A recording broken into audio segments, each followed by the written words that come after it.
Welcome back to Supernova 4, and we are about to begin the marathon of Hydra versus Second Chance. The following contest is a singles contest scheduled for one fall.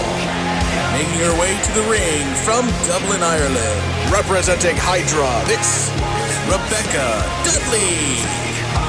The Second Chance has been on a rampage, trying to establish themselves as the unit.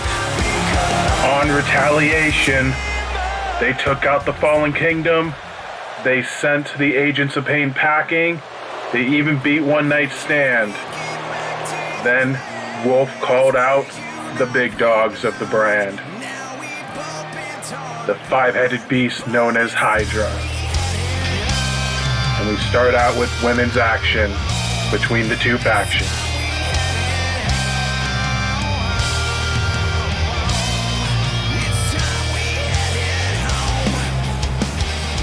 From Richmond, Virginia, representing the Second Chance, this is the Scarlet Siren, Lily Thatcher.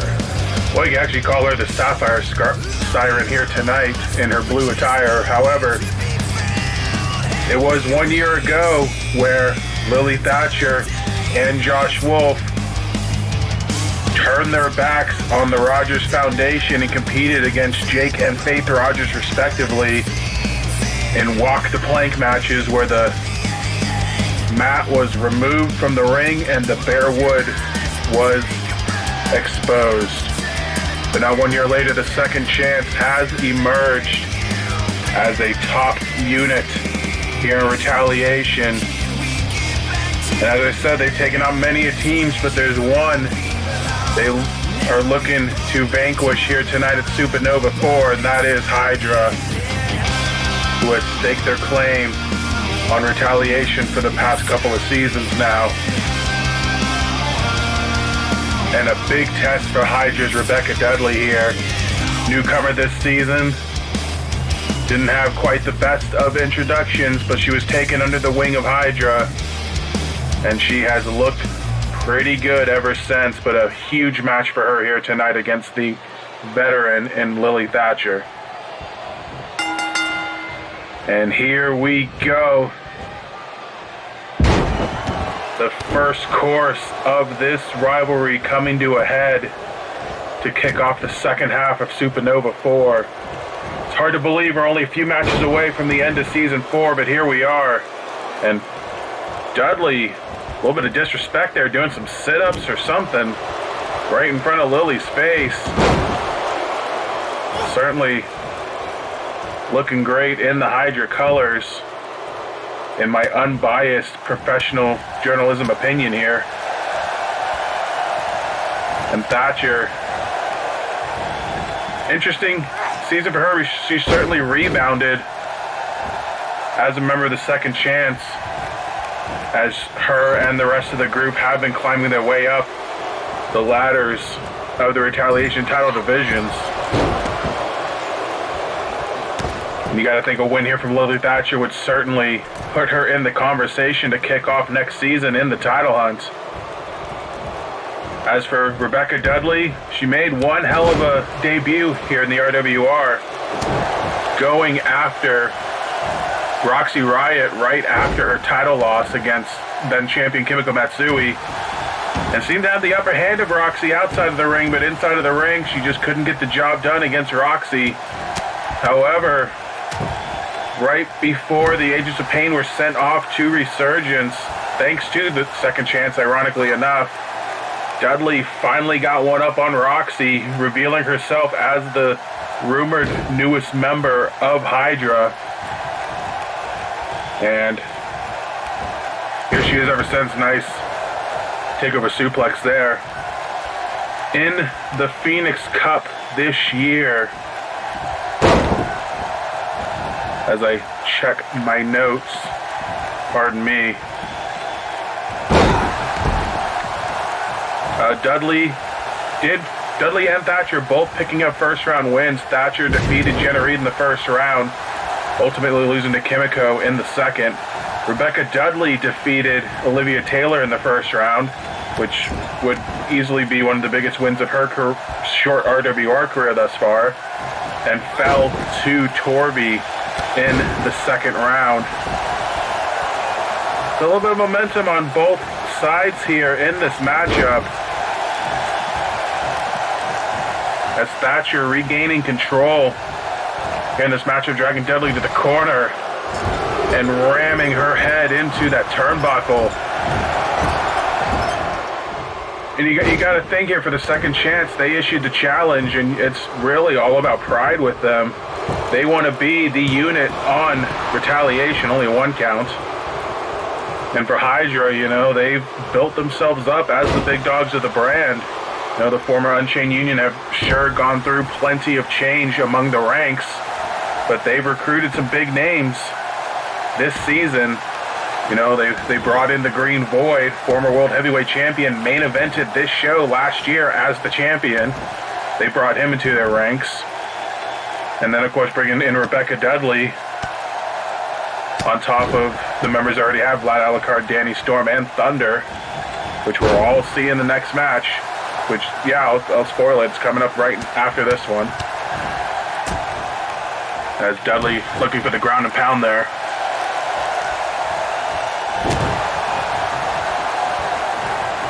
And hold on a second. Hold my thought. Nice stalling suplex from Thatcher onto Dudley.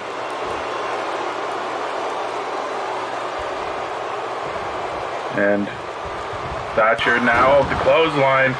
Sizing up Dudley, another clothesline. Off the ropes into the drop kick. Thatcher. Full control. Dudley right back to her feet. Dropping Thatcher with a clothesline. Showing off her skill set, her mixed martial arts fighting background from the streets of Ireland. She can certainly hold her own in the ring. It just took her a little bit of time to find her footing, but I think she may have found it under the Hydra banner. No, Dudley rolling over into the triangle choke, but I think Thatcher smart enough to grab the ropes there.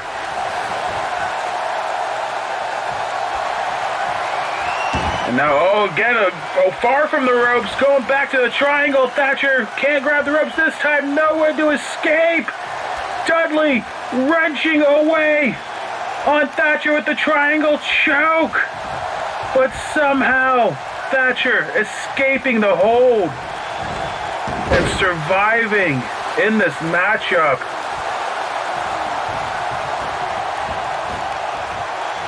And Thatcher again just gonna try to regain control, ramming Dudley's head into the corner, but it gets reversed. Dudley bringing the receipt. Nice takedown there from the member of Hydra. Sorry, I was told to be as unbiased as possible in this matchup, but can't help to get excited when I see Dudley do things like that to Lily Thatcher, gaining the upper hand. I want to see Hydra succeed here at Supernova 4.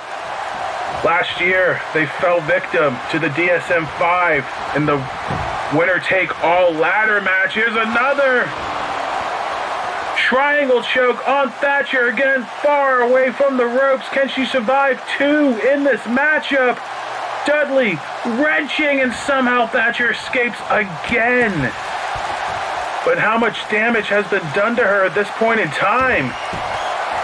Well, she's going to try again, going back to the well, third time in this match. Still far away from the ropes. Thatcher finally finds an escape plan, punching the thigh of Dudley. Charlie horsing her way out, looking for a side slam. Dudley flips out, and nice clothesline taking down Thatcher. It has been all Dudley for the past few minutes of this match.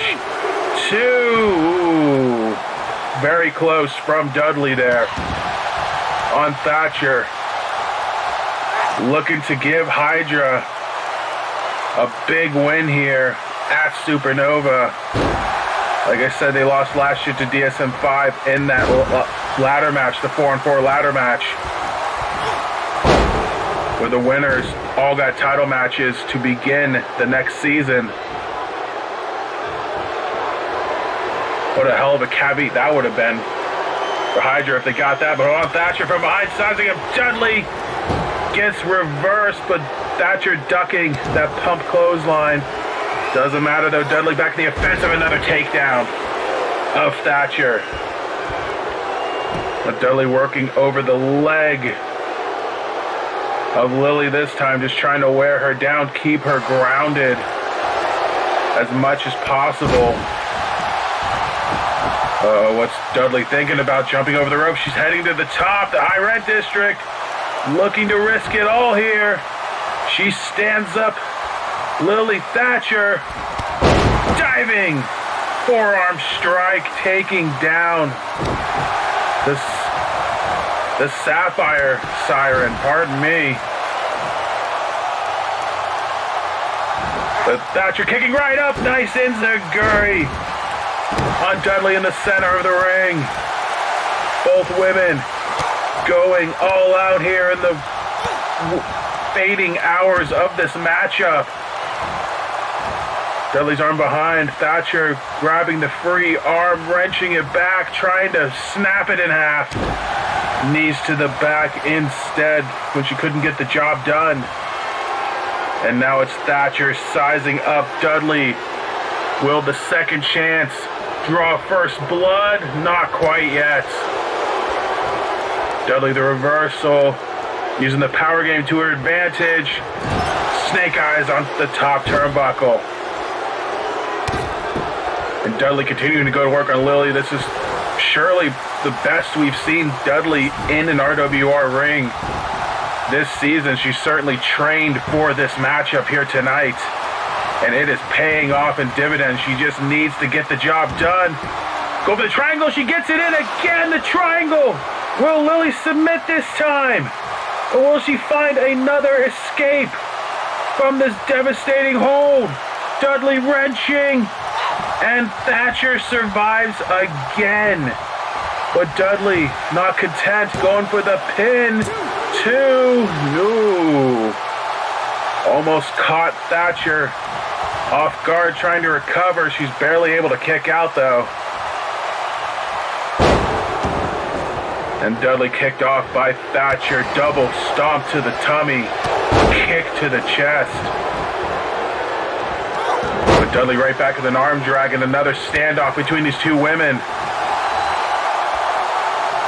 As Lily just tries to get an advantage, Dudley seems to always have an answer. The knee. And the reverse DDT on top of the knee. Dudley just seems to be one step ahead of Thatcher, and Thatcher's only saving grace at this point in the match is her escapability from that triangle choke. Cover keeping her on her toes, and only a 2 count once again. Dudley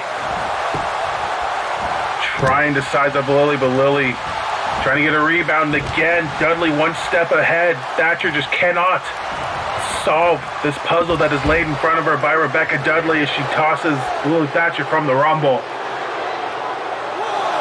And begins the count. Looks like Dudley gonna use the time to recover and taunt Lily in the meantime as the referee begins his count. Up to a 3. Lily very slow to her feet.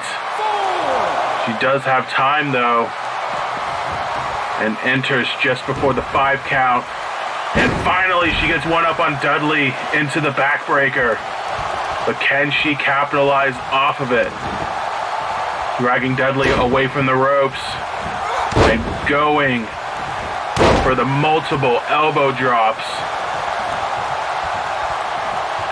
Trying to crater in her chest. Scoop and a slam from Thatcher. And she's not done. Another scoop and a slam. No! Snake eyes across the top rope, and this is the opening that Thatcher has needed all matchup long. Just taking tons of abuse from Dudley. Anybody can do a Russian leg sweep. And Thatcher just chaining her moves together here. Elbow in the corner, snapmares out. Heading up to Brett's rope. And Oh my God, an elbow drop to the back of Dudley, nearly folding her in half. The forearm to the face. Thatcher has her up on her shoulders. The end of heartache. Knees to the back. Is Thatcher going to steal this one? She reassessed herself for a moment, going for the late pin. Did she waste time there? Cover 1, 2. Yes, she did. Dudley kicking out at 2. What a hell of a matchup between these two women for Pride Faction. For Faction Pride, rather. I got that one reversed. Lily. Sizing up Dudley again. Dudley escaping. Near doom as she sends Thatcher into the corner. Makes her pay with a knee and a forearm to the midsection. Now Dudley is dragging Lily's lifeless corpse to the center of the ring and going for the triangle again. She wants Thatcher to tap out. That's what she wants. Thatcher, can she find the magic once again? And she cannot. Enough damage done, and Dudley makes Thatcher submit, giving Hydra first blood in this rivalry. The winner of the match, Rebecca Dudley. She was adamant on making Thatcher tap out to that triangle choke, and she finally got the job done. One hell of a match between these two women, but it is Hydra standing tall early on here. And now it's up to the men of the second chance to try to live up to the challenge laid out by Josh Wolf and the second chance. They won't get the clean sweep here, but they're going to try to carry over the momentum they had from Retaliation last week. And like I said, 8-man elimination tag team match coming up. Second chance in Hydra. Will we have a new big dog in the yard, or will the big dog protect his yard?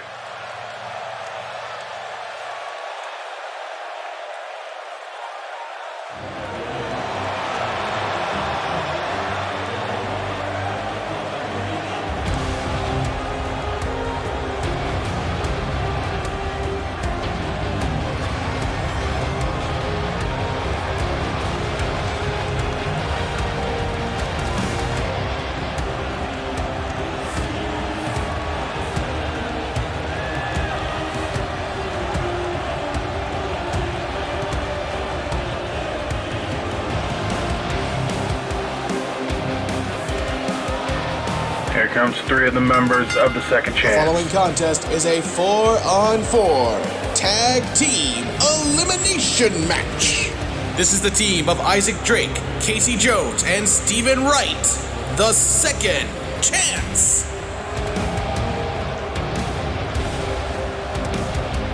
There is the team of Drake and Jones, and flanking them, the previously unbeaten Stephen Wright. One hell of a rebound for them this season under the wings of Josh Wolf and Lily Thatcher. And they've certainly staked their claim on Retaliation. Like I said, Wright undefeated up until Retaliation 100, where he lost his Intercontinental Championship match to Kenji. And Jones and Drake went from forgotten filler to a budding top team on Retaliation, and honestly probably would have been in the title match if it wasn't for defending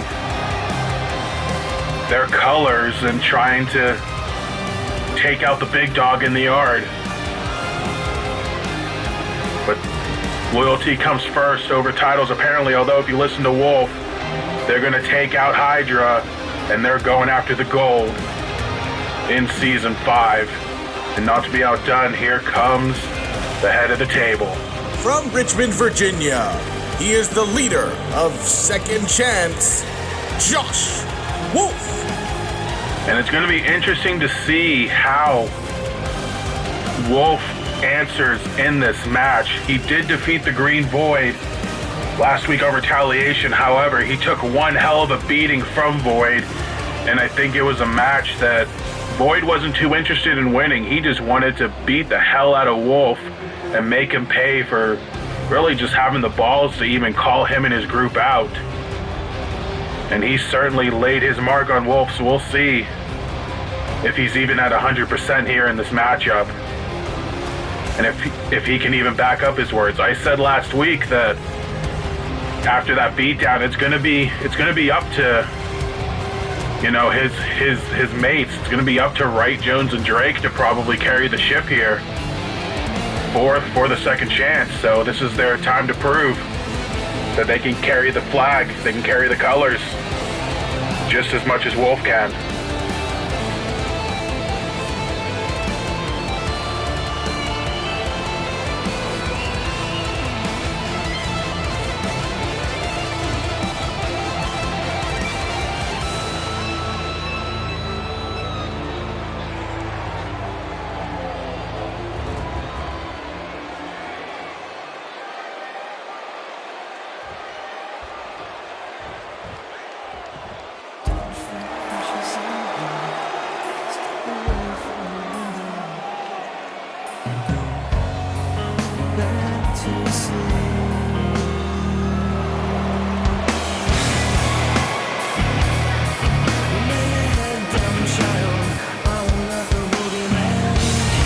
And there's the green smoke from the green void. The ace of Hydra.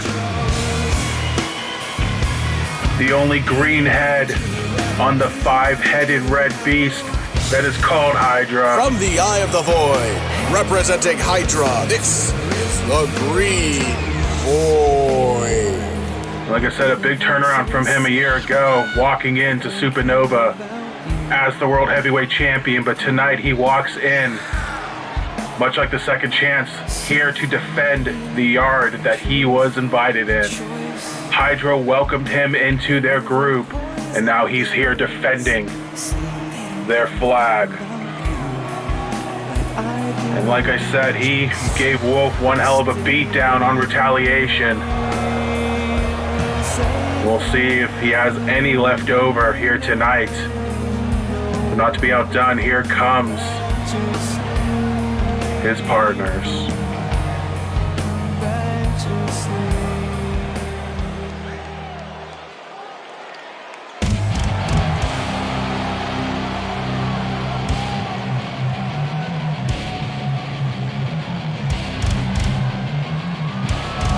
On their way to the ring, the team of Danny Storm, Vlad Alucard, and Thunder Hydra. And here comes the rest of the group. Vlad Alucard, the OG member of Hydra. Danny Storm, his new tag team partner, and the former Intercontinental Champion, Thunder. Wow! There he is, with ease, over that barricade. Some say he's the true leader of Hydra. He is the only one to bring gold into the group. But the big Mastodon and his buddies hoping to clean sweep the new dog in the yard and send them packing, at least for the end of season 4. And especially for someone like Alucard, he's been through the entirety of the existence of this group, through the good, through the bad, and everything in between. What do you think it would mean for him to see Hydra not only come out on top here tonight, but come out on top and have this Las Vegas crowd solely behind them in doing so? And here we go, 8-man elimination tag, and we're going to open up with Wolf and Void. Like I said, this one's going to be a marathon, not a sprint, folks, so get comfortable, make sure you have your snacks handy, because this one is going to be a doozy. And much like Retaliation last week, it is Void giving it to Wolf here. But Wolf trying to gain an advantage, hoping not to suffer as much of a beatdown and ass whooping that he did 7 days ago. Clothesline taking down Void. You know it eats him up inside as he tags in Casey Jones. You know it eats Wolf up inside that someone like the Green Void who he's had a history with, don't get me wrong, but someone like him has once held the world title, something that he has not even had an opportunity for here in the RWR, and something that he claims is long overdue that he will win in Season 5. But now it's Jones taking on the nearly impossible task of going against Thunder here. Very few people have solved the big man that is Thunder. Like I said, I only can count a few on my hands. You know, there's Kenji, there's Aaron Miles. Not even our world champion Travis Sanders could do it. Thunder is a big, meaty man who likes to slap meat. It's the only thing for him is he has yet to find anyone that has equaled him. In fact, probably the only man that has equaled him is on his side on Retaliation. And Thunder trying to take control of Jones, keeping him on the wrong side of town. But Jones with the offensive trying to drag him into the corner, but Thunder's going to overpower him fairly easily. And now Jones, nice reversal against Thunder and sends him into the wrong corner. Jones makes the tag to his partner, Isaac Drake, as the two look to give a double team to Thunder. Nice elevated Samoan drop. Great power from both men. Showing off the strength, but Thunder right back to his feet, shaking it off like it's almost nothing as he tags in Danny Storm. And here we go. Like I said in the previous match, Hydra as a unit last year, they didn't have Void, they did have Mike Burke as a quadrant. They fell to DSM-5 in that 8-man ladder match. And while the DSM-5 couldn't capitalize on their title shots, in fact, I don't even think they ever got their tag title shots now that I think about it, because they kicked Ever out. But nonetheless, loopholes aside, you know, that's obviously something Hydra wanted as momentum heading into Season 4, but it's, oh, cutter out of nowhere from Storm, the cover right in there to break it up if he needed to. Drake kicked out regardless. But what they thought would be a momentum boost heading to Season 4, things ended up changing because Hydra, they didn't get those title shots, but they did bring in an ace in the Green Void.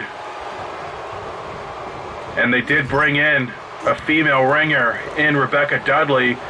And because of their interaction with Jarek Vanders, they finally got this RWR crowd on their side. And you can hear it in this match. They're solely behind Hydra here. And even though they're a group of 5 in the ring, you could easily say that they are a group of, you know, thousands at this point. But Storm in trouble. The second chance, looking to take a page out of their playbook. Looking for the triple power bomb off of Brett's rope. And it connects. Storm hit with the triple power bomb, the cover. And Thunder right there to break it up. And that's the thing you got to worry about in these elimination matches early on. There's going to be a lot of breakups, a lot of defense, but as soon as you strike first blood, that advantage can go a long way for you. Just takes one misstep. Storm, another cutter on Jones. The cover, nobody into play defense, and Storm draws first blood. Ladies and gentlemen, Casey Jones has been eliminated. And there's that misstep I was just talking about. The second chance thought Jones could kick out. He didn't. And now just like that, they're down 4-3 to Hydra. Casey Jones, the first one out after a cutter from Storm, the former television champion. But Drake taking it to Storm here as he works him over, trying to send him on his side of town. Off the ropes, jumps, flying crossbody takedown. Nice maneuver from Drake, looking to avenge his eliminated partner. But now Storm with the reversal, sending Drake on his side of town. And Drake trying to fight back here. Nice takedown, but Storm gets the tag into Vlad Alucard. And in these matches, you tend to see teams focus on only one or two people. It's a nice choke slam there from Drake on Alucard. Only a 1 count. He's a fresh body. You see them focus on only one or two people to try to keep fresh bodies late in the match. Doesn't really seem to work. Hydra looking like they're going on a full rotation here. All 4 men have had action in this match thus far. As for the second chance, only Stephen Wright yet to enter this match. So it looks like they're possibly taking the same route here in the technique. Although, like I said, they don't have the bounty of having an even playing field anymore. Like I said, they laid the challenge and they are suffering right now. They may be eating their own words. Trying to take on the big dog in the yard. A spear from Alucard. A man who's worn the Hydra colors forever. And here we go. This is how you do it. Alucard calling for the 2 big men to grab Drake.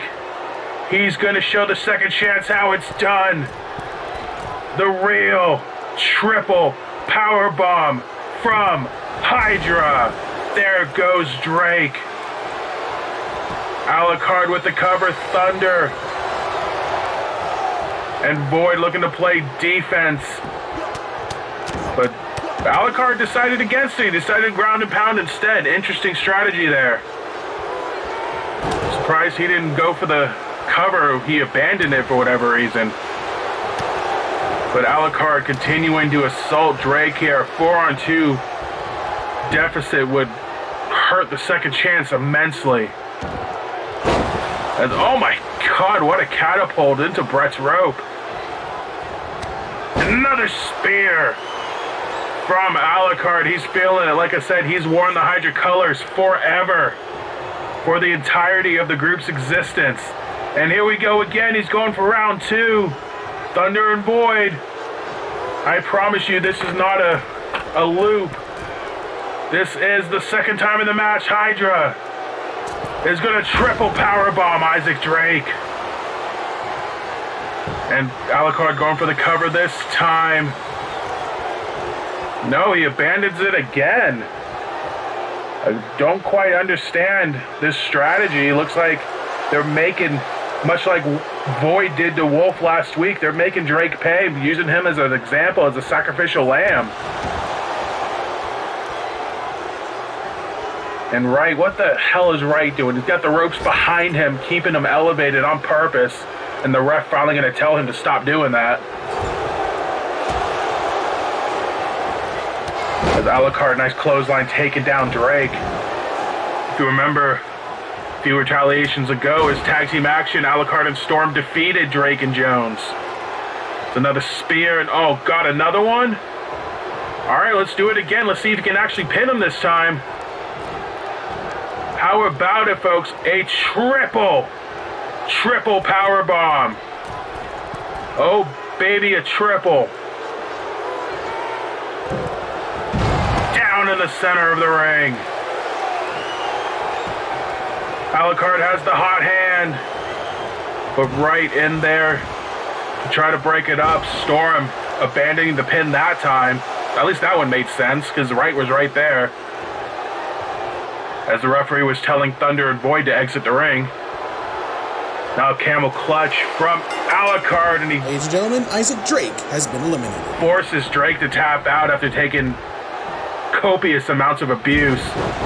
And here comes Wright for the first time in the match. Standing slice, Brett, second chance, down 4-2.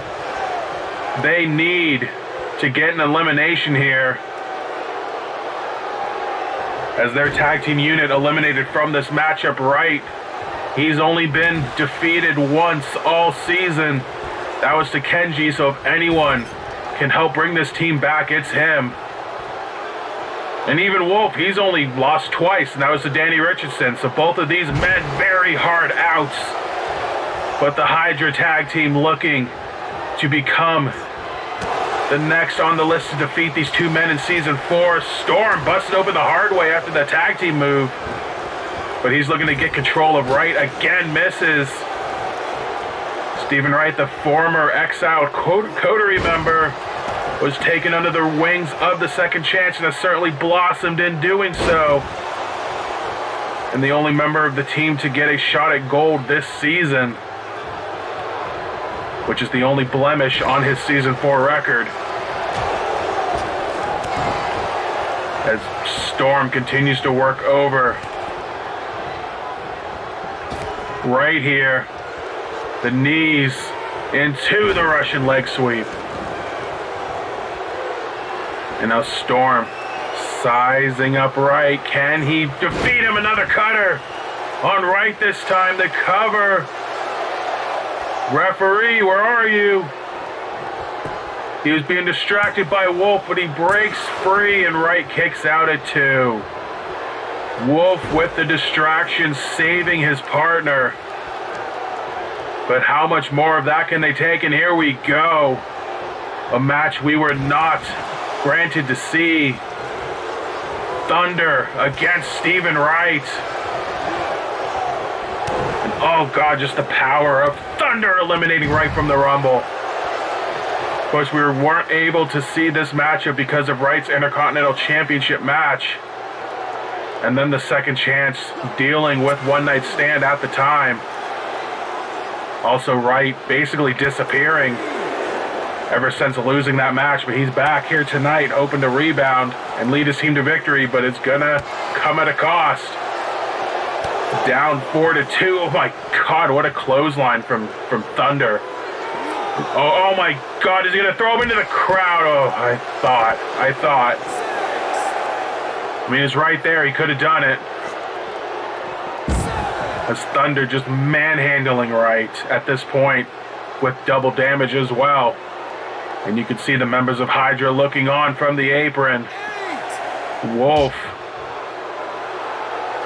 basically helpless on the other side at this time.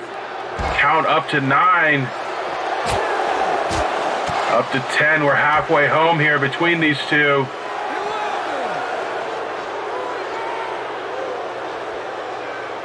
As Thunder continuing to work over Wright. Maybe a strategy here. They know Wright is hard to beat.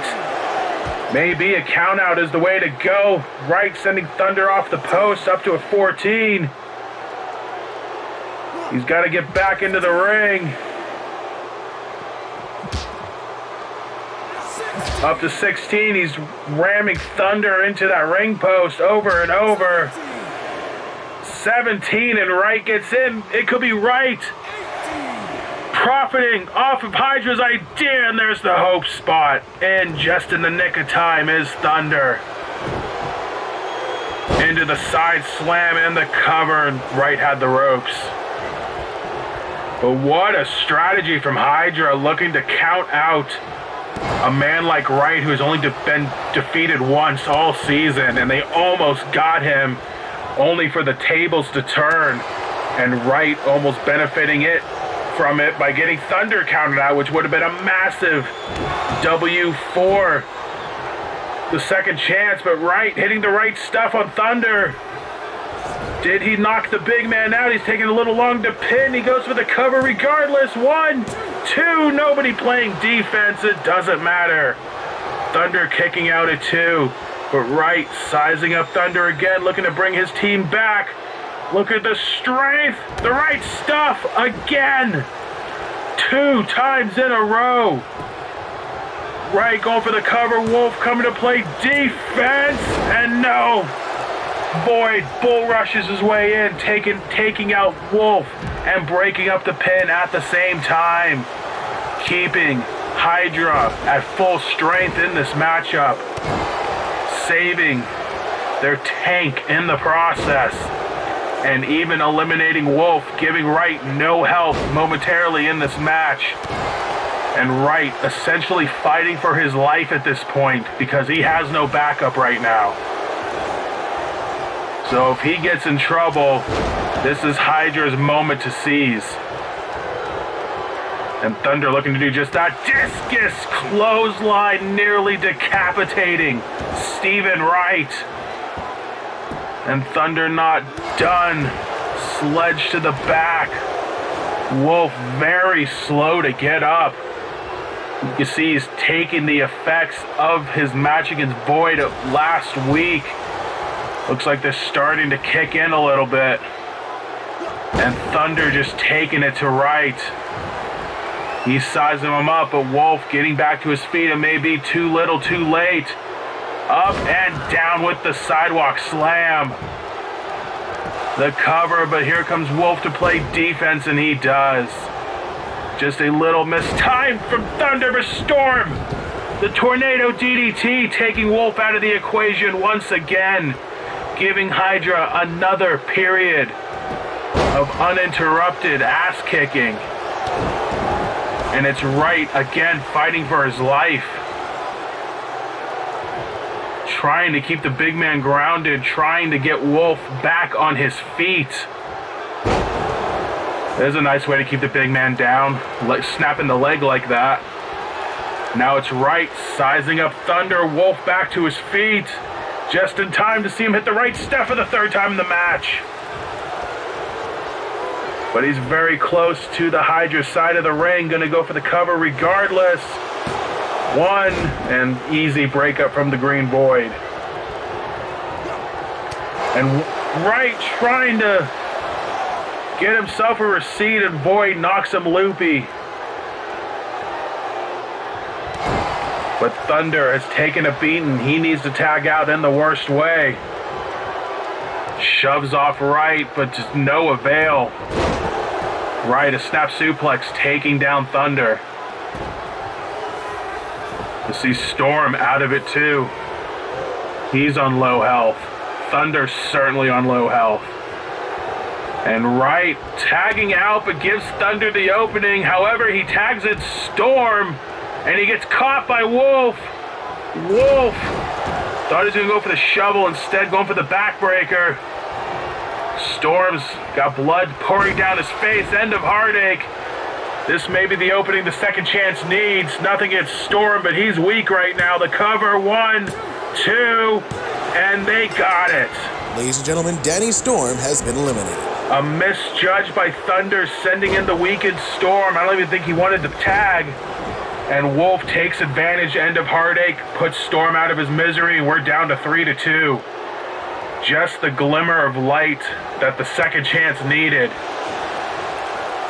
And they're two near unbeatable heavies. Oh, there's a shovel out of nowhere on Alucard. Can they recover? Can they even the ground again? Referee slow to count. 2, and Alucard kicks out. Hydra using second chances tactics against them again, distracting the referee this time to save Alucard. And in comes Wright again. You would think Wolf would put out a little more effort, but I think they gotta preserve their energy back and forth, considering there's only 2 of them. And Alucard calling for it. He's looking for another one. He's got Wright up. Wolf can only look on as Void and Thunder, for the 4th time in his match, first time to Stephen Wright, triple powerbomb. And that may have just taken Wright out of commission. The cover, and Wolf able to slip through the cracks and break it up and save the match for his team, but then he gets spine busted right on top of Stephen Wright. So there you go there. Right now, again, all by himself, has to survive against Alucard here. Alucard has been weakened. Thunder has definitely been weakened. Package driver there, pardon me.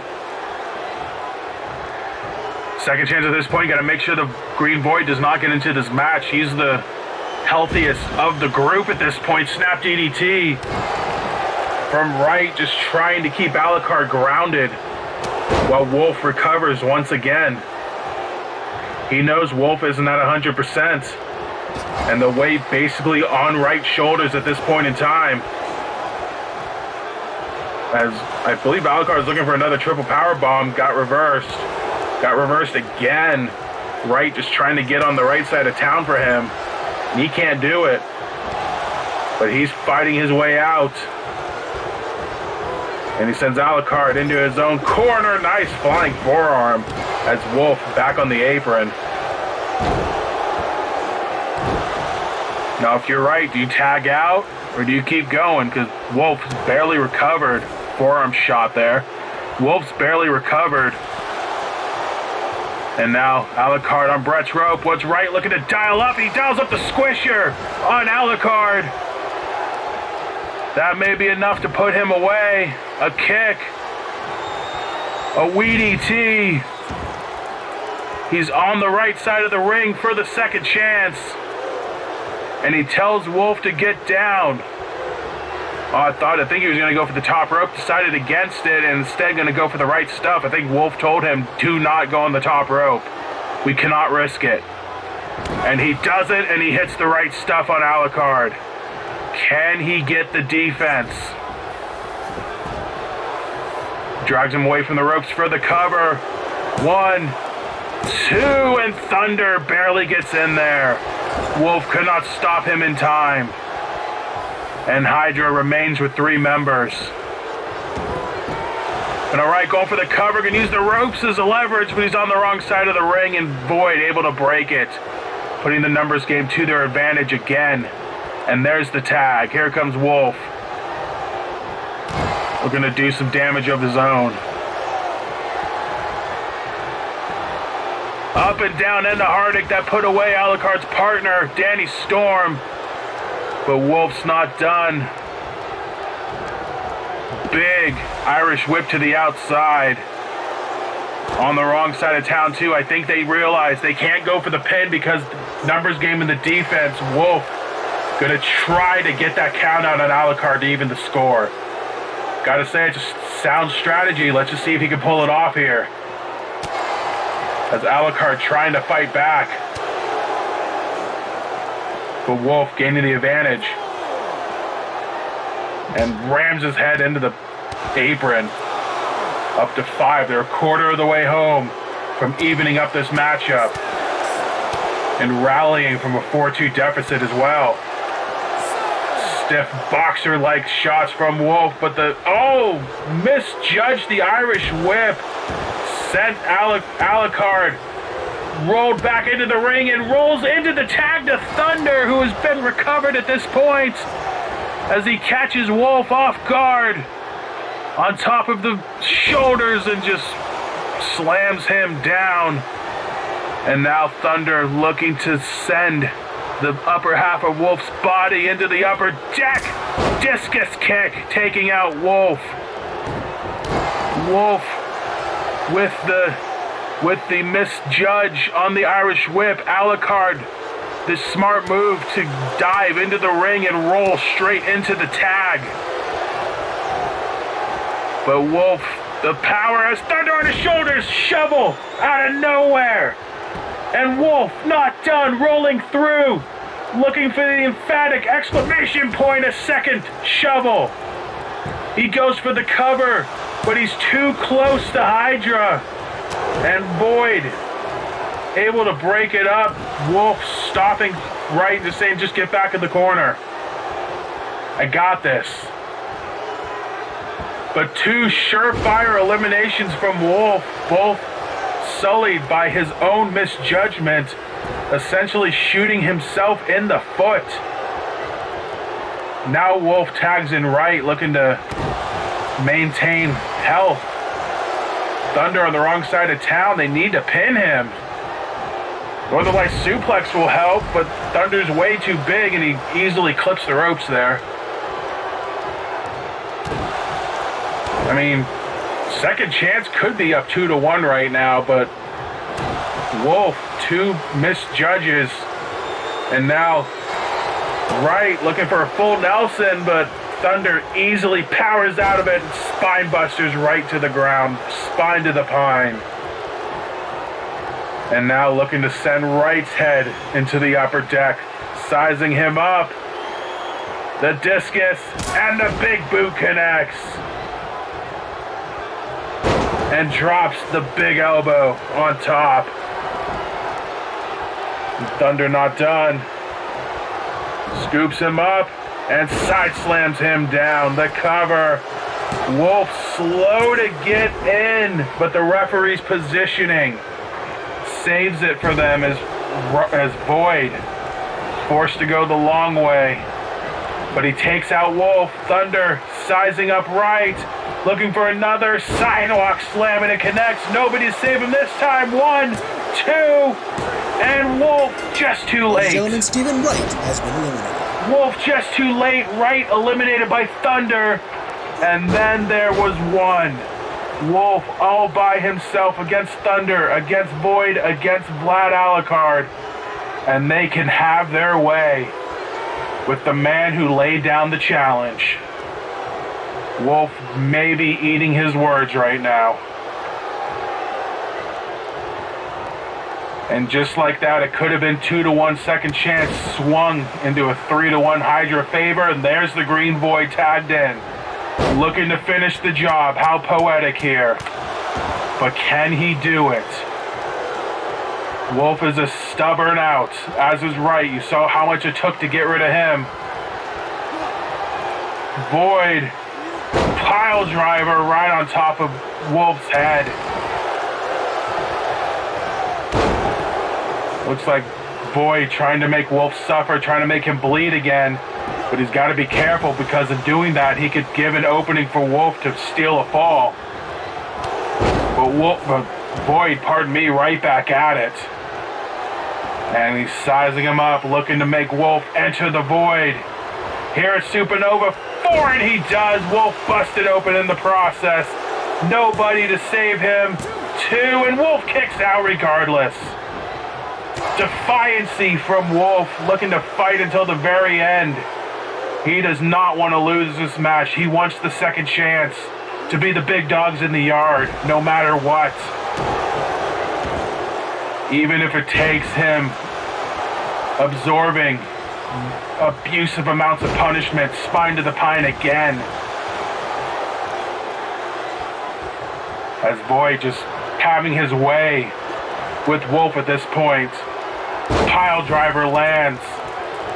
He can taste victory with Hydra. The cover. 1, 2, no! Josh's ego getting the best of him again. Fighting until the very end, but a weak clothesline easily ducked by Void. Nobody home in the corner. And a big boot from Void. And the ground and pound continuing. The man who lost his namesake match earlier this year to Travis Sanders, looking to come out victorious at Supernova finally.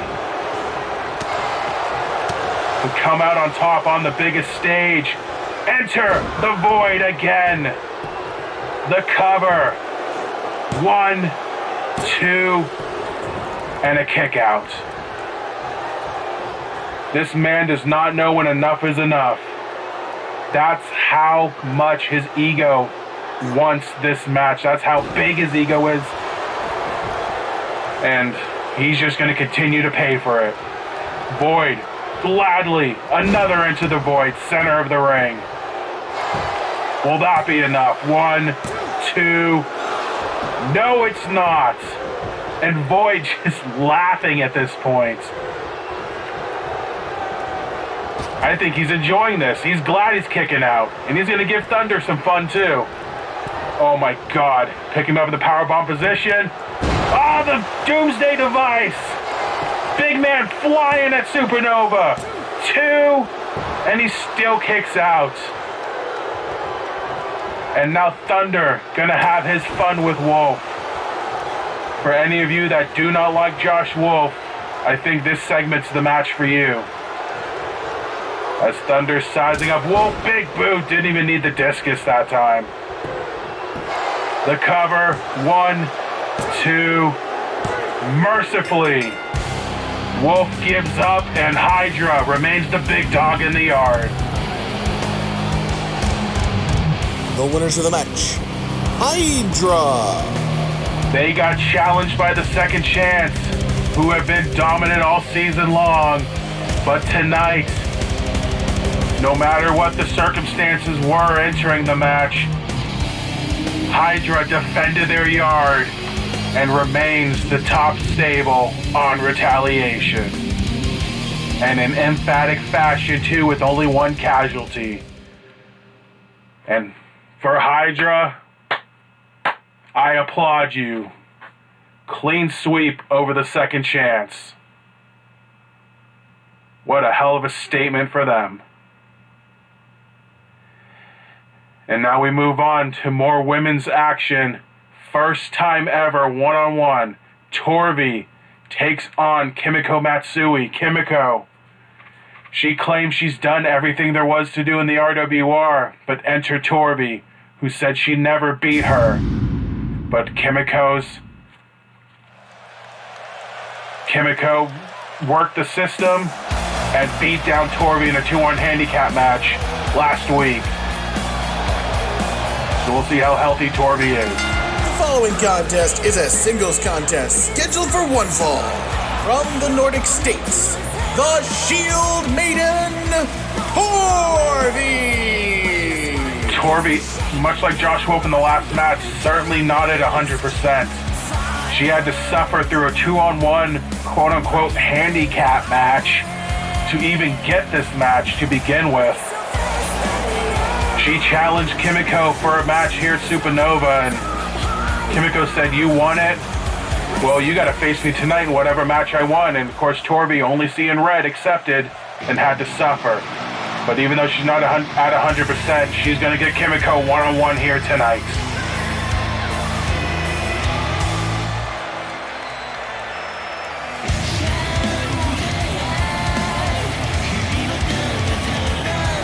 Representing Kimiko from Shibuya, Tokyo, Japan, the world's greatest, Kimiko Matsui.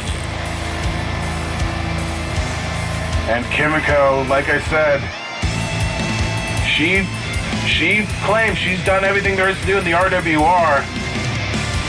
She's a former women's champion, former women's Revolution champion, former women's tag team champion when those were around. Won the Phoenix Cup.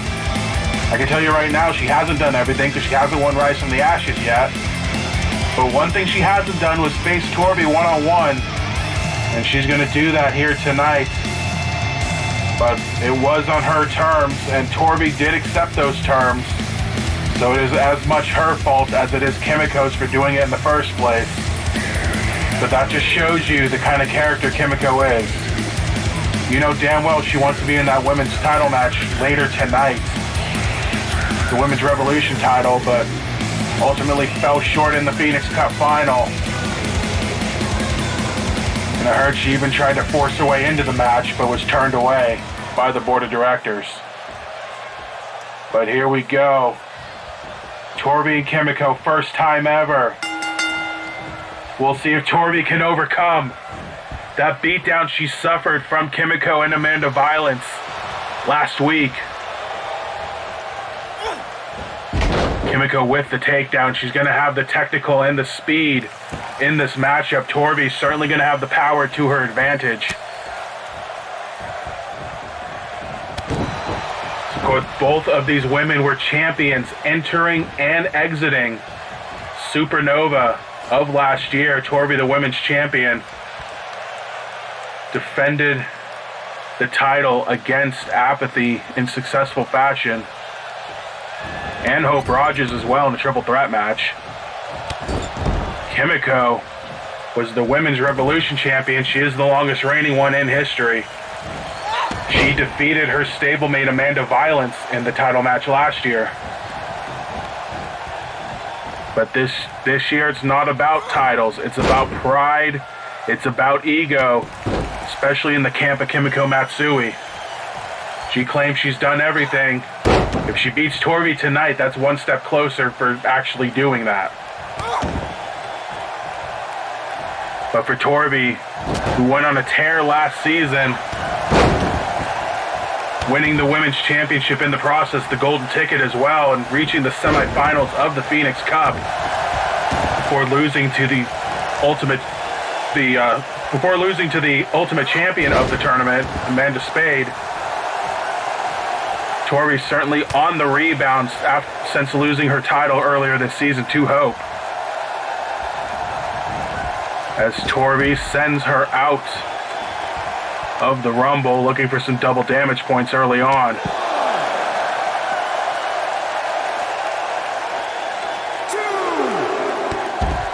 Leg sweep from Kimiko, taking down Torvi. Again, going to use those double damage points to her advantage here to add on to the damage already put onto Torvi last week in that 2-on-1 beatdown. I refuse to call it a handicap match because it wasn't a handicap match. It was an assault. It was a beatdown on Torvi to get into her head. A stipulation she didn't even have to accept to get this match. Because, you know, thinking of the numbers, do you really think the board of directors would leave Kimiko and Torvi off the card at all? I mean, at the very least, it would have been put in the pay window battle royal, but a big match like this, it would have happened just saying it. I want to face Torvi, done. I want to face Kimiko, done. Torvi didn't have to suffer that 2-on-1 handicap match, but here we are. She did it. I don't know if it was for pride or for her own ego or just to prove Kimiko wrong. But Shield Maiden out of nowhere, center of the ring. Can she beat the self-proclaimed world's greatest? The cover 1, 2, not yet. Not at this point in time. Torvi almost caught Kimiko off guard there. Like I said, you know she's not at 100%, but she's certainly putting out here tonight the best to her abilities. As she controls the arm and stomps away at Kimiko, giving Kimiko a taste for her own medicine with that arm control. Brings it behind her, taking the free arm and just wrenching it back. And a knees to the back for good measure. Don't let Torvi size fool you. She is agile. She was trained by Norms, who certainly has sneaky agility and speed in his own department. But hold on, Kimiko with the double wrist lock out of nowhere. Wrenching on the arm, Torvi able to escape. And again, that deceptive agility put to good use there. Taking down Kimiko, but she's right back to her feet. But Matsui thrown into the corner again. Torvi setting her up. What's she looking for? Hold on a second. Oh, God, just throws her off the top. Nothing pretty about that, but it takes her down regardless. And Torvi again, snowplow, center of the ring. Can she put away Kimiko? She's sizing her up. Can she overcome the odds here? Picks Kimiko up and plants her with another Shield Maiden. Second of the match, the cover. 1, 2, no. And Torvi beside herself. She thought she caught her, but not yet. But Torvi rallying this Vegas crowd behind her. It was a mistake, gives Kimiko the opening to recover. Although Torvi, takedown of Kimiko into the atomic drop, into the leg drop, and the drop kick. Nice chain of moves there from Torvi. And again, looking for that signature snowplow. It connects again. And Torvi just stomping away out of anger at this point. Like I said, a lot of pent-up frustration. Not just from what Kimiko said, but from that beatdown last week as well. Torvi as well, a young competitor looking to prove herself. This would be a signature win for her if she could beat Kimiko Matsui at Supernova as she chucks her out of the ring. And especially beating Kimiko dressed as the Space Clown, the deadly Space Clown. Oh my God, Torvi! No! Shield Maiden on the outside! Oh my God! Torvi! No love lost here. She is bringing it to Matsui. Much like Torvi had to earn her way into this match last week, she's making Kimiko earn her win if she even gets it tonight. You saw Kimiko try to escape, and Torvi caught her and power slammed her onto the ground. Torvi not done. Oh, slamming Kimiko on the table. You need to get out of the way here. Oh my God, Kimiko bouncing off the tape or the ring post. Up to 10, Kimiko quickly retreats back in the ring. She wants no business on the outside as she is learning quickly what Torvi is all about and why she is a dominating force in the women's division. Slam there, but you saw Torvi run out of gas. Hold on, Kimiko! Double wrist lock out of nowhere. Torvi trying to reach the ropes as she's forced to tap. Damn it. Kimiko escaping by the skin of her teeth in this one. Damn. The winner of this match is Kimiko Matsui. The very definition of the term highway robbery. You've seen it here tonight. I have nothing against Kimiko, but she stole that one. That match was all Torvi, and she just caught her in a double wrist lock and forced the big girl to tap out. But damn, I'd like to see those two go at it again, especially with Torvi at 100%. Because Kimiko certainly had the advantage going into this one, and she still had to escape Torvi. You can see Torvi visibly upset as well. She had that one in the bag. But oh so close, the wily veteran, one up on her. But now coming up next, second championship match of the evening, tag titles on the line. Triple threat rules, the champions Bacardi and Cola taking on the Retaliation #1 contenders, the newcomers in Lunar Express taking on the Resurgence team of Powers of Pain.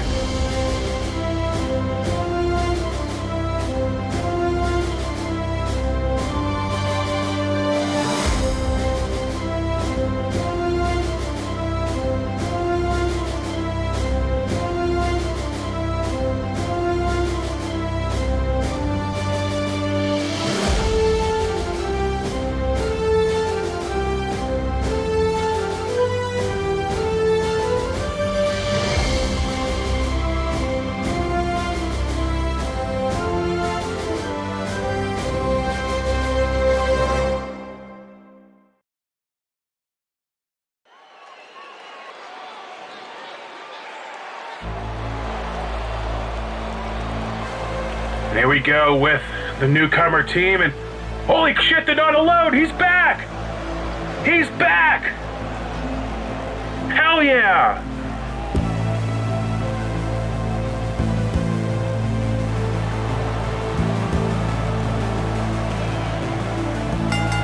This is a triple threat tag team match for the RWR Tag Team Championships. Coming to the ring by William H. Bradley III. This is the team of Ethan Hale and Grant Essex, the Lunar Express. Willie is back, folks. If you remember, quite some time ago, William H. Bradley III assaulted backstage by C.A. White and the Fallen Kingdom. And ever since then, the Lunar Express has been doing it for Willie up until getting their title shot here tonight. Their first ones of their career. And they get to do it with Willie by their side. He's gonna head to the back to avoid any destruction here, especially against these two opponents, but good to see Willie back. Now introducing the team of the Barbarian and the Crusher, the Powers of Pain. You saw in the parade, former two-time tag team champions, they won the gold earlier this season and held it until Pick Your Poison, where they dropped it to the Violence family. But now, these two are back on the warpath looking to win back their gold here tonight and trying to emulate what they did to the Clown Dynasty at last year's Supernova. Just the ultimate ass whooping. But they're gonna have two very tough opponents to do it against, the Lunar Express and the champions who are about to enter.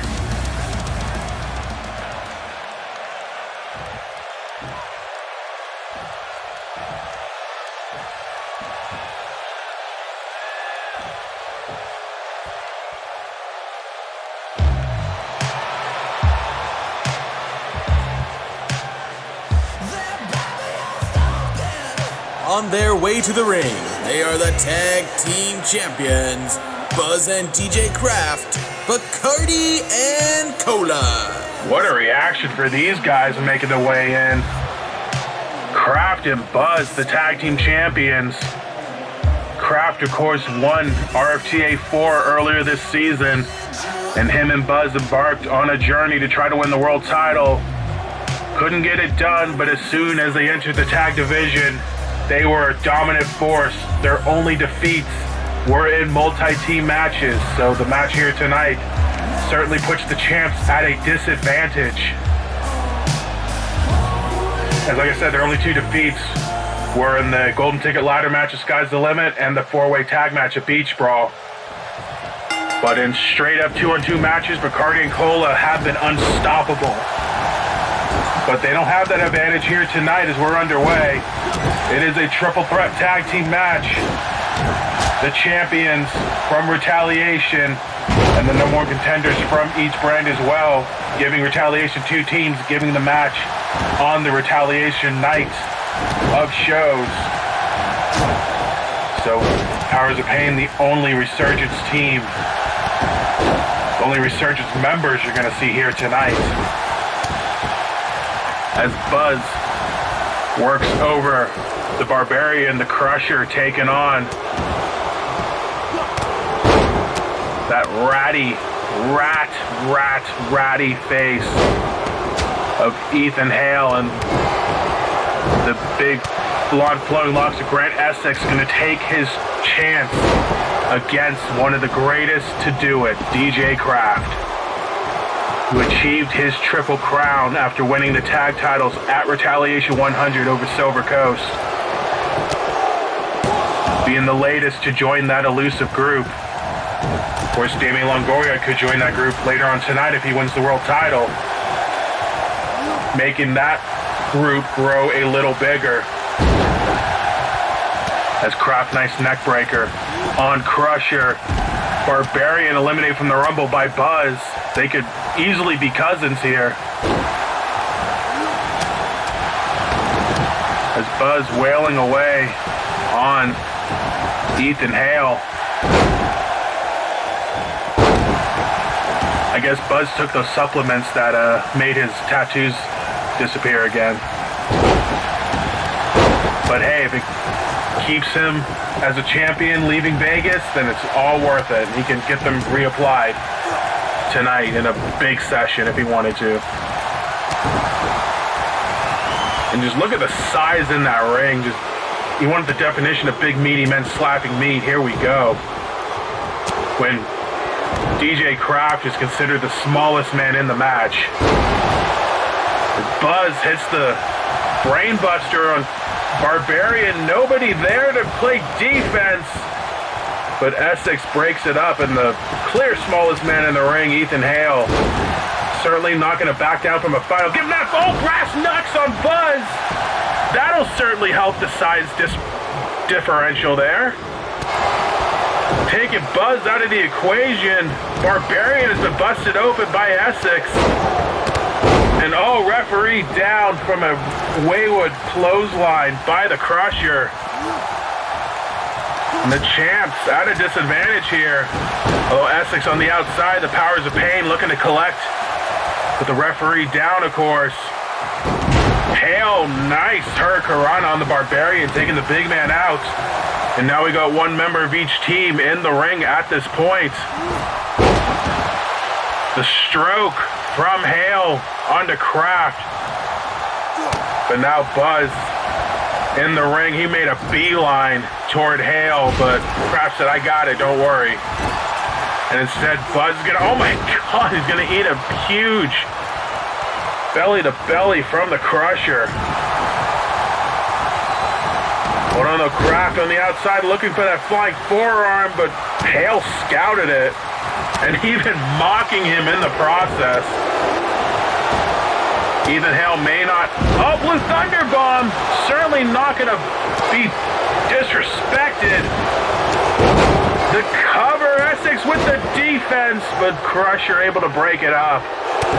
This is a one-fall matchup, so no eliminations like the 4-on-4 match. So you're going to see a lot of breakups here. It's going to be the right moment where someone picks up the win. Bear hug slam from Crusher, taking Buzz out of the equation. And Crusher going to soak in this Vegas crowd, not knowing his partner was going for a pin, easily broke it up.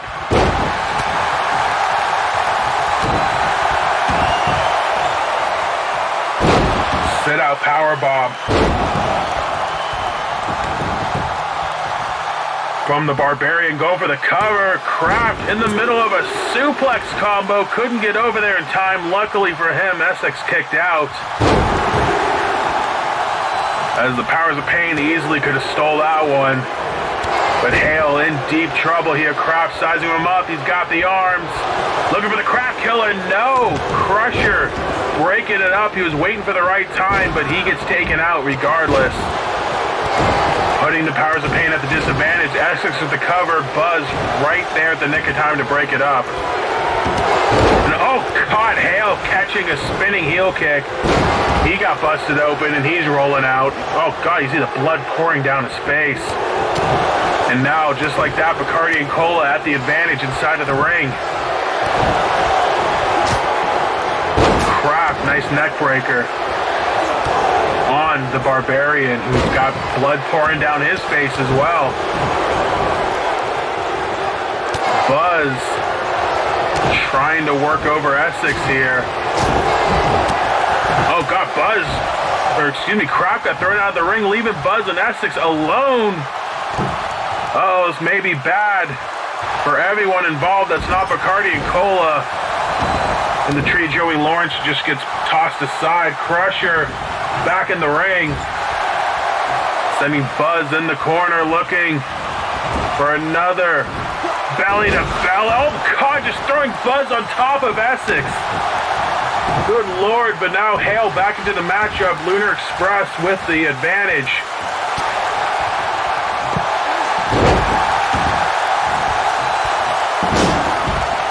Essex eliminated from the Rumble, leaving Buzz, leaving Hale in the ring. That may be a bad idea. As, of course, Hale with those brass knucks took out Buzz earlier, and Big Man's mad. Hold on, Blue Thunder Bomb again connects. Can Hale steal this one? 1, 2. Crusher missed, and Buzz still kicked out. Oh, my God.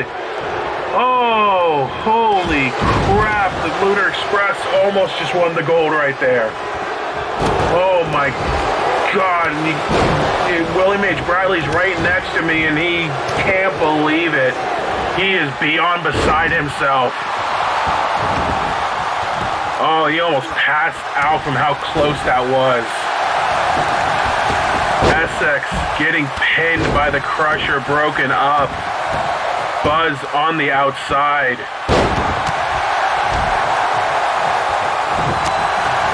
Oh my goodness, that was so close. Powers of Pain in control of this matchup now.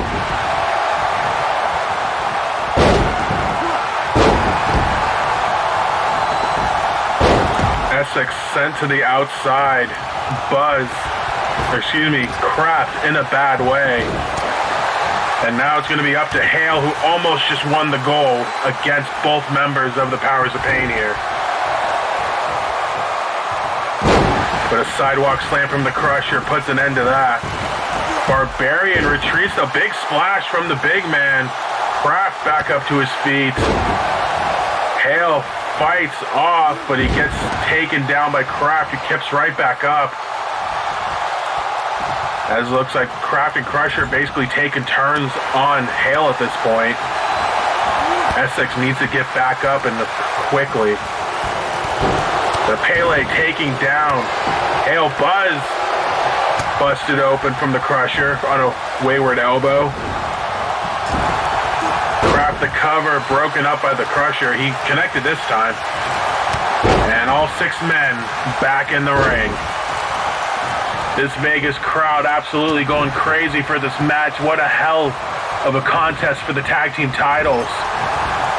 Still that one slow sneer fall from the Lunar Express. I still can't believe that wasn't it.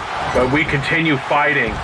Kraft to the outside, putting the champs at a disadvantage once again. Oh God, Buzz the power bombs. Hale to the ground. You remember the Lunar Express, they have had their troubles with the Bacardi and Cola. They just can't find a way to beat them, whether it be for no more contenderships or in this case the tag titles. And they almost got the job done, but it could be the Powers of Pain get the job done. Half Boston Crab on Buzz, who barely escapes. Right in the path of DJ Kraft, who's sizing up the Crusher. Could he be looking for the Kraft killer? He's got the arms. Oh my God, he's got the big man up and he plants him. Kraft killer. But Crusher retreats to the outside. Snapdragon to Essex. Buzz working over the Barbarian again. And the champs are in control. Powerbomb from Buzz and the pin. 1, 2, and he got him. Hale couldn't get the breakup in time. And the champs retain, defeating the Powers of Pain. The winner of the match, and still RWR Tag Team Champions, Bacardi and Cola. The champs retain. It was Buzz defeating the Barbarian, the official results. Of course, for the losing teams, especially the Lunar Express, so damn close they couldn't get the job done, but they were not on the losing end of that match and had the champs on the ropes, but the champs find the window, find the opening, and they retain the gold here tonight, proving that they can win multi-team matches. And now coming up next, we're getting down to the nitty-gritty of the Retaliation side of Supernova, folks. This match was teased to be our main event for the world title, but things changed. But one thing that didn't change was that their paths would cross at Supernova 4. Former friends turned enemies, Brendan Richards, Razor Sharp, Extreme Rules.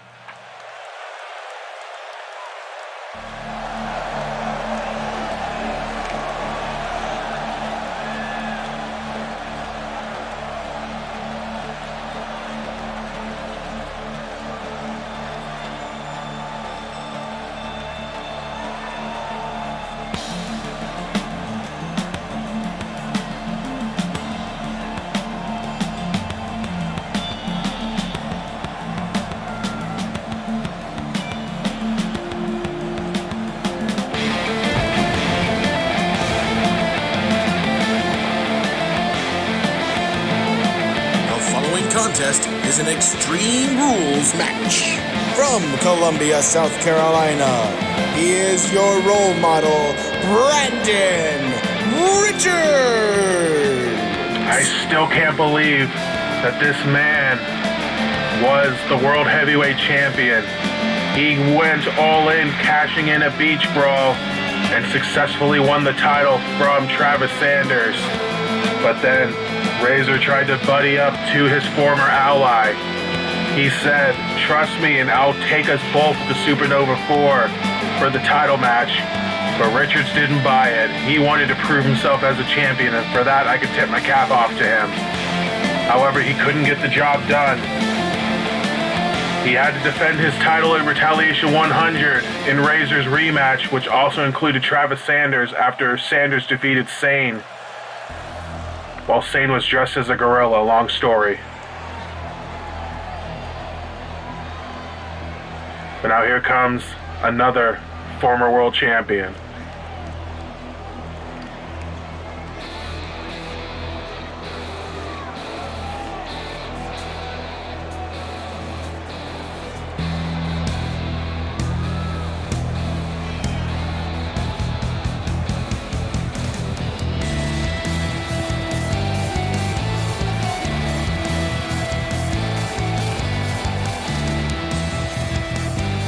Bakersfield, California, the Ace Hole, Razor Sharp.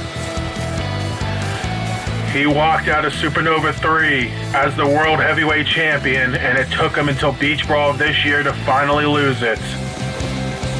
But he tried to manipulate his way into the title match here tonight. He tried to bring Brandon Richards with him for his own selfish reasons.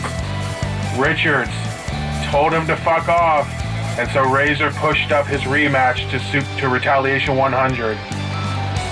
And in that match, Sanders defeated Richards to regain the title. Razor was not involved in the fall, so he shifted his focus to Richards. He said Richards blew it, but in reality, it was Razor who blew it, because in the number one contendership match, he lost to Longoria, who's getting the title shot here tonight, not Razor. Only to have the salt rubbed in the wound by Richards afterwards, who said, "We're still going to meet at Supernova, title or no title." And here we are tonight, where anything goes between these two former members of Far Beyond Better.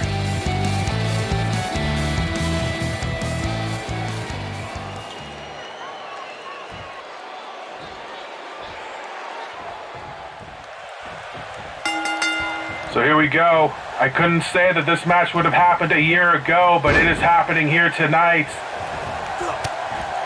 It's funny how things change over the course of a year.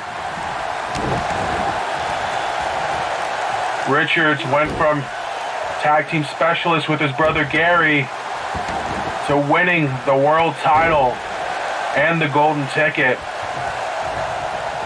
And Razor went from the longest reigning world champ in RWR history to being found a weak point by Travis Sanders, being bested in his own manipulating game by his former friend Brandon Richards. You know, who do you think taught Razor all that? And now Richards, who, if you've done your history in singles matches, has never lost to Razor, can certainly one-up his former friend here tonight with a win at Supernova 4 on the biggest stage. As Razor with the sledgehammer, oh, and he catches Richards off guard. Looking to bury his opponent here tonight as he tosses the sledgehammer aside. Razor going for the quick cover, no rope breaks of course, only a 1 count. And Razor showing his true colors in this very ring, and showing that there's no love lost between these two, and any hope of another Far Beyond Better reunion out the window. As Richards eliminating Razor from the Rumble. Like I said, Richards certainly, even though he's been in the game for quite some time, he's certainly hitting all strides right now, especially as a former world champion. Even though he lost his first defense, he will always be a world champion, finally getting that monkey off his back.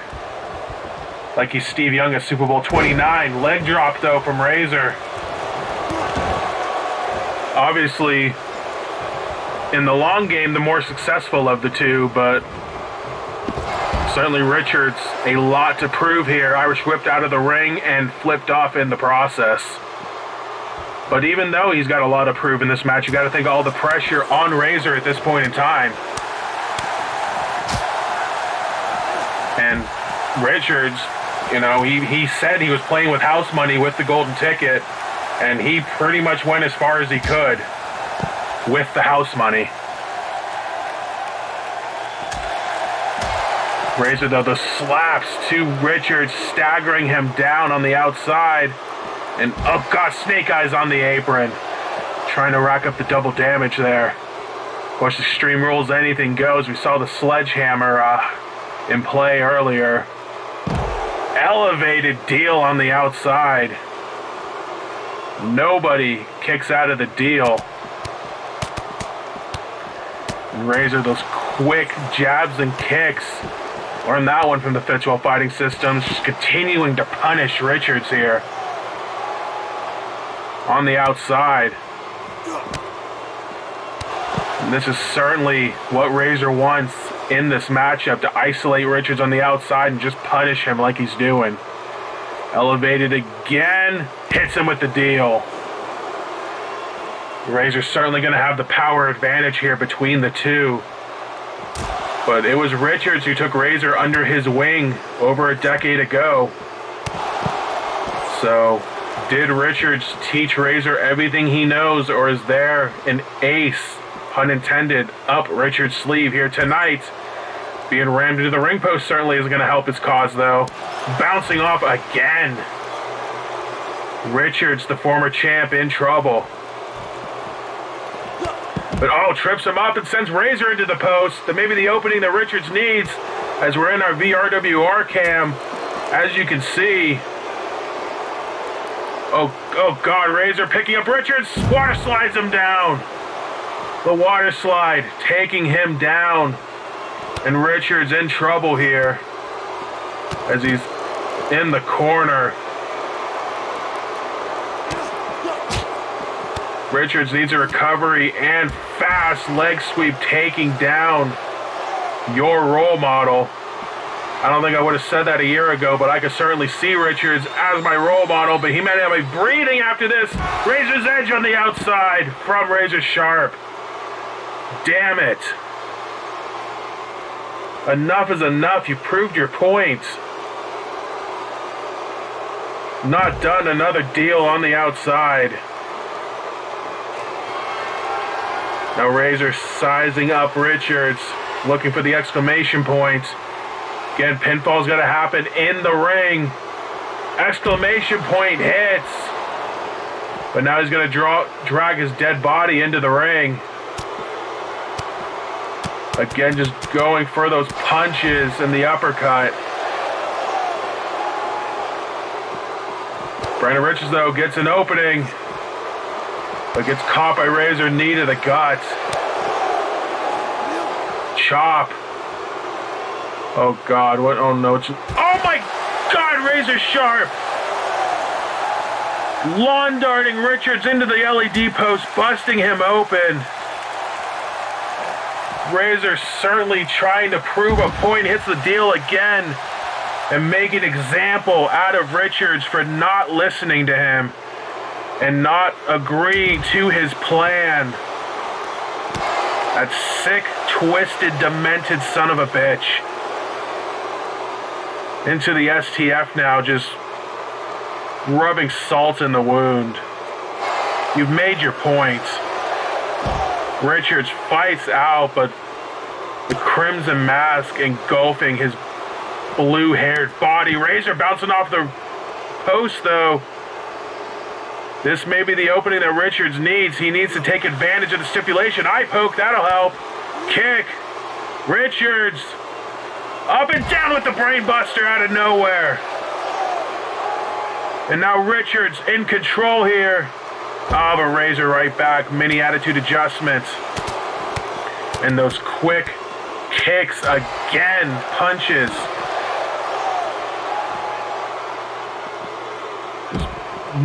Just moving his body like it's nothing. The power of Razor Sharp.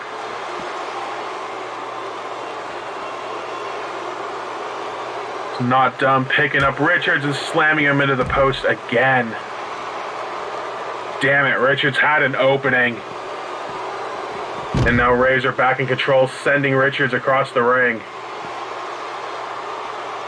I guess we're going to stick to the RWR cam, and there we go, back in the ring. I guess Razor's had enough. But, oh, Richards, the reversal. Come on. Nah, he gets caught by Razor, the butterfly suplex with the bridge. 1, 2, no, Richards kicks out. Come on, Brandon, you can do it. This Vegas crowd rallying behind Richards here. They're trying to give him the energy he needs. Multiple atomic drops. Now Richards starting to feel it. Little bit of a Vegas style juke and a jive elbow drop from the role model. Come on, Richards, you can capitalize on this. He stands above his fallen prey. Richards, what's he looking to do? Needs to do something. And he freezes. I don't know what he was doing.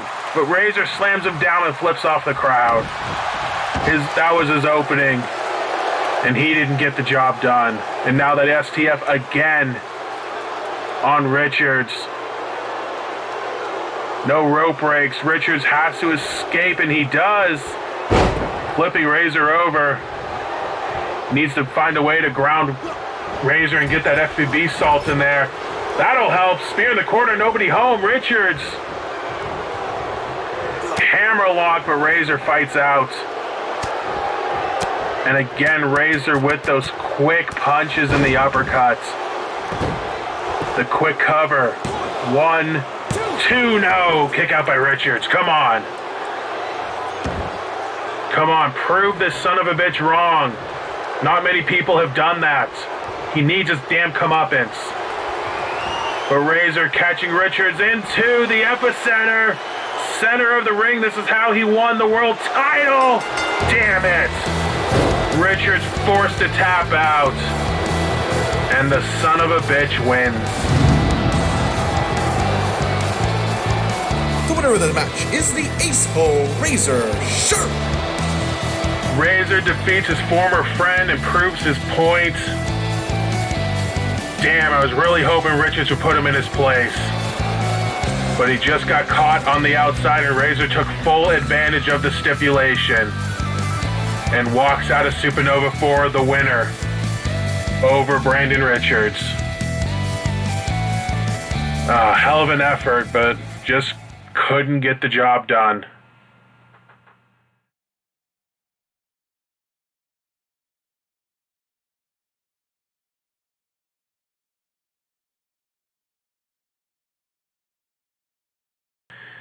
And all right, folks, we're getting into the nitty-gritty of the evening. Women's Revolution title on the line. Can Ellie Richardson's run as champion continue?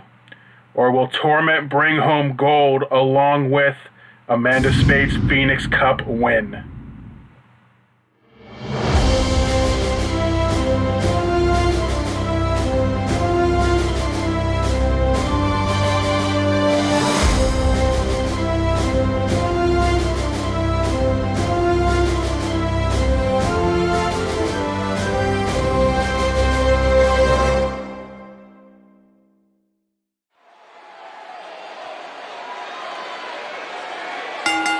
The following contest is scheduled for one fall and is for the RWR Women's Revolution Championship.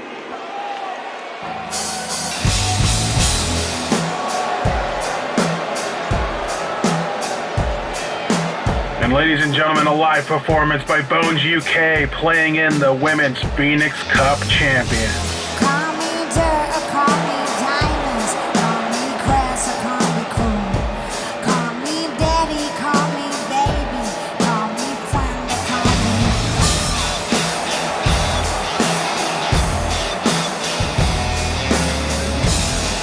And there she is, the Queen of Spades, the Queen of Torment, the Phoenix Cup winner, Amanda Spade. And a win tonight would put her in elite company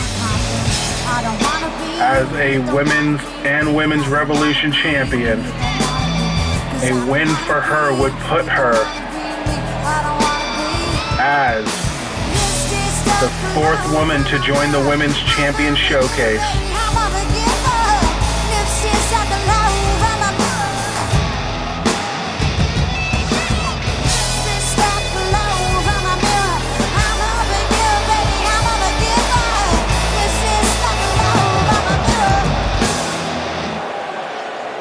Thank you again to Bones UK for playing live for Amanda Spade's Supernova entrance.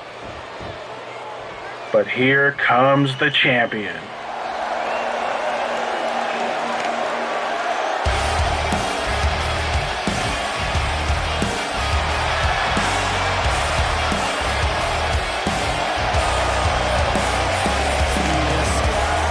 The apple of your eye finally got over the hump, winning the Women's Revolution title on May 28th at Pick Your Poison. And in doing so, along with her past rivalry with Bella Angel, really reestablished herself and found herself as a wrestler, and also kind of representing the every person that if someone up there is claiming they're better than you, don't listen to them, because you can overcome them and prove that you are in fact better than them. Especially in more important factors. Bella Angel may have won the search history competition, but look who the champion is right now. And of course, that added wrinkle of Jack Johnson defeating Danny Richardson earlier, you gotta think she wants to vanquish Torment and make them over on their championship chase here tonight at Supernova.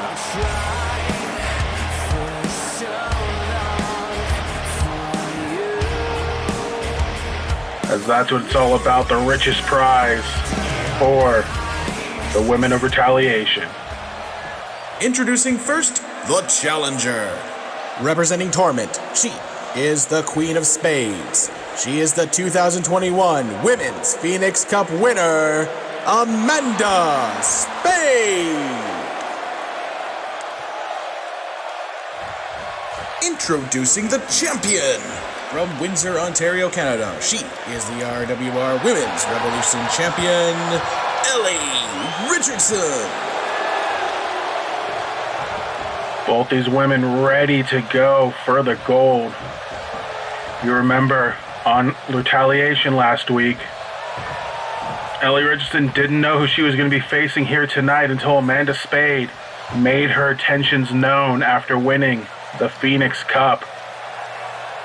I mean, Ellie was going to go as far as to issue an open challenge and pick her own challenger, but she has a challenger, and she's going to take on the submission specialist here tonight. Nice up and down takedown from Spade. And if you remember, Ellie Richardson won the title from Paige at Pick Your Poison. She defended it against Paige and against Amanda Violence at Beach Brawl.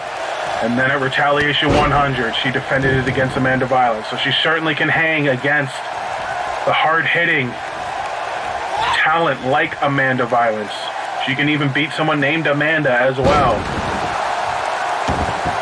And she can out-Cinderella, out-upset someone like Paige did when she defeated Kimiko Matsui for the title. But who Ellie Richardson has not faced is someone the likes of Amanda Spade, who hooks the leg off that slam. Only gets a 1 count out of it. A long 1 count, but a 1 count regardless. Facing the likes of Amanda Spade, who's quick, who's cunning, who can catch you in the submission in any which way. Really a similar game plan to someone the likes of a Kimiko Matsui. Although Kimiko a little more upfront with her offense, Amanda Spade not so much. And of course Spade, a former women's champion in her own right, looking to etch her name further in the RWR history books, joining the Women's Champion Showcase as the 4th woman to win both women's titles here in the RWR. And so far looking good in doing so. Nice flipping leg drop on top of the champion. But the champion fighting back. She's held it since the end of May, and it certainly hasn't been a fluke. She's certainly proven herself as the champion, has established herself as such. Cover on Spade, only a 1 count. Probably doesn't have as many defenses as she would like this deep into her title run, but that's because of our schedule. That's not any fault of her own. But definitely under the guidance of her husband, Danny Richardson, who has plenty of championship showcase of his own accord. I'm sure he's helped Ellie in her reign, although she's in trouble here. Face to the knee. 2, no. Ellie kicking out at 2. But Spade standing tall. If you had a betting line on this match, you would probably have to put the champion as an underdog here. But that's what she's done her entire reign. Faced adversity and won. Even en route to her eventual title win. And you got to think at this point in time, with Lionheart failing to win the Intercontinental Championship earlier, all pressure on Amanda Spade to bring gold home to Torment and not waste her Phoenix Cup win as well. She hangs Ellie out to dry. But Ellie catching her inside of the ring, but Spade catching her with a forearm. You hear the boos from this Vegas crowd that's certainly behind the Appleby. Oh no, she caught her! Rear naked choke out of nowhere. This is what Spade can do to you. This is what she's known for. Richardson squirming. Center of the ring, but elbows to the thigh and to the face. Is able to escape, but that is Spade's bread and butter. The surprise rear naked choke out of nowhere has submitted many a woman. Knees to the face, the cover. 1, 2, no. Spade keeping her foot on the gas pedal, but Richardson still surviving. But for how much more longer? Richardson's got to get some effective offense in there sooner rather than later, as Spade continues to wear down the champion. Certainly not the easy walk in the park that, if you're smart, no one would have expected, but certainly Ellie's toughest task, toughest challenger as a champion yet. Disaster kick takes the champion back to the ground. And Spade, she has had her highs and lows, but when she hits, she hits. And she hit throughout the Phoenix Cup tournament and reestablished herself as one of the top women here in the RWR. Can the Cinderella story of Ellie Richardson continue? It's certainly not looking likely as Richardson collects herself on the apron. And oh my God, what the hell is Spade doing? Rope hung and just clocks her in the back. That rope was caught on Ellie, just didn't look very good. Hold on, up and down again, the rear naked choke out of nowhere, center of the ring. And Richardson has no choice but to tap out, and we have a new Women's Revolution champion, just like that. The winner of the match and new RWR Women's Revolution Champion, Amanda Spade. Not taking anything away from the champion, but if you want to talk about a dominating, emphatic statement win, you just saw it there, folks. The new Women's Revolution champion and 4th member of the Women's Champion Showcase is Torment's Amanda Spade, paying off the Phoenix Cup win with dividends. Congratulations to the new champion.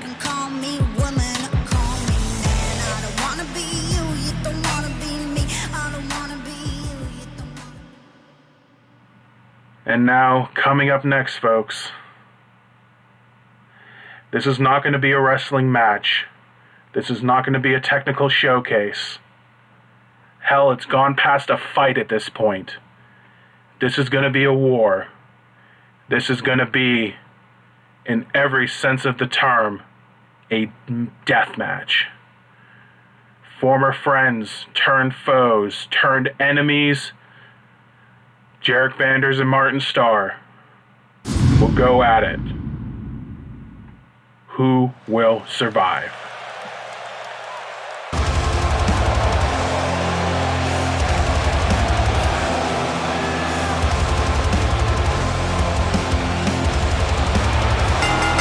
Ladies and gentlemen, this contest is Falls Count Anywhere. The only way to win is by referee stoppage. From Tampa, Florida, Jarek Vanders.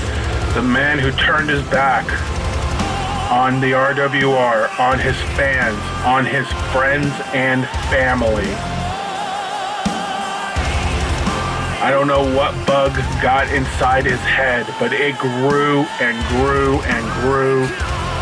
And thanks to people like Showtime Brooks, I don't want to blame Hydra, but I'm sure their involvement had something to do with this transformation.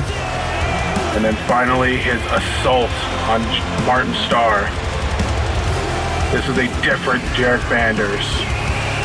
This is not the same Jarek Vanders we are used to, not the same Jarek Vanders we saw last year save RWR and send everyone home happy. This is a man on a mission looking to kill his former friend. And I don't use that word loosely.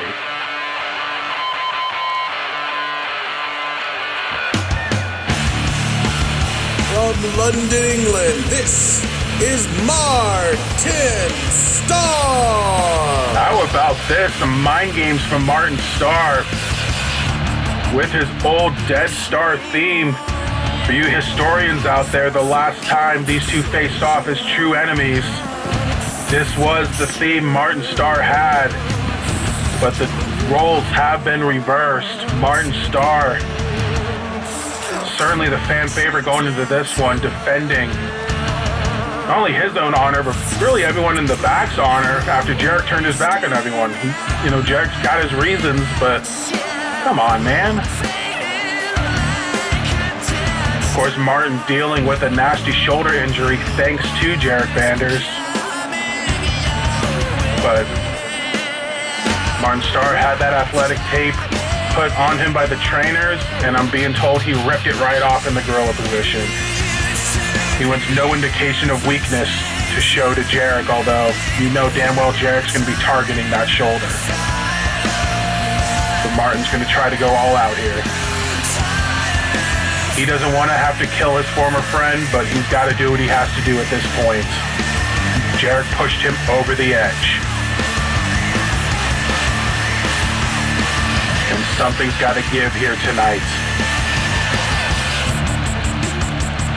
So if you would like to meet either Martin Starr or Jarek Vanders after tonight's show, you might see them at the local Las Vegas hospital or the morgue. I don't know, depending on how far these two take it to each other.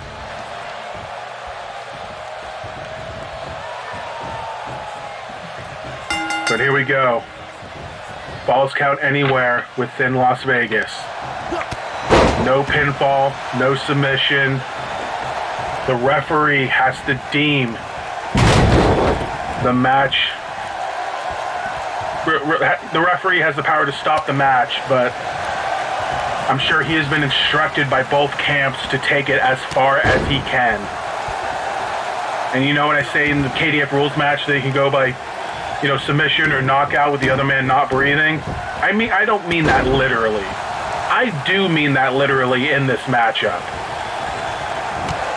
This match will literally stop when one man stops breathing and is taken to the hospital or worse. That is how much hatred that has brewed between these two men that were teammates a year ago. Teammates. And the complete 180 by Jarek Vanders has soured probably this relationship as bad, if not worse, than what it was a few years ago when these two first met off. And it was Jarek trying to bring Martin home. He did it. Then Martin tried to bring Jarek back home, and he failed. So you gotta think, back in the day, would this have happened with Jarek trying to bring Martin back? I don't know. But it has escalated to this point between Martin and Jarek. Martin has felt like he has to do this to Jarek.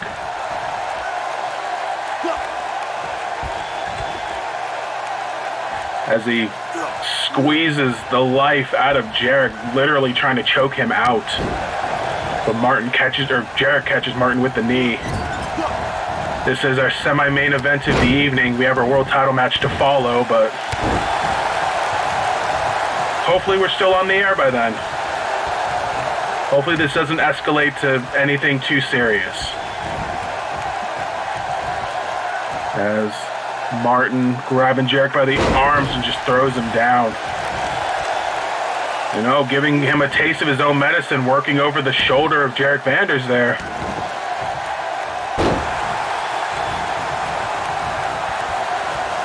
Trying to weaken his shoulder. And there we go to the outside. Martin throwing Jarek out of the Rumble, and here we go.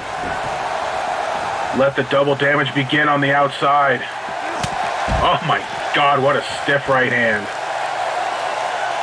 No love lost on those punches.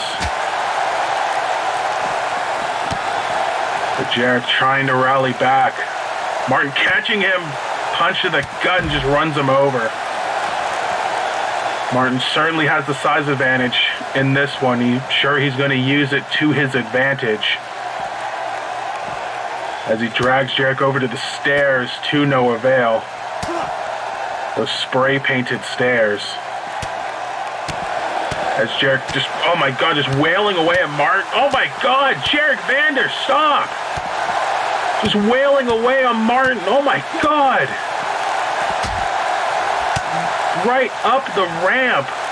Luckily for them, it's a flat surface, no metal ramp for triple damage points, but this has turned into a Las Vegas boxing match as Jarek flattens Martin, knee across the throat.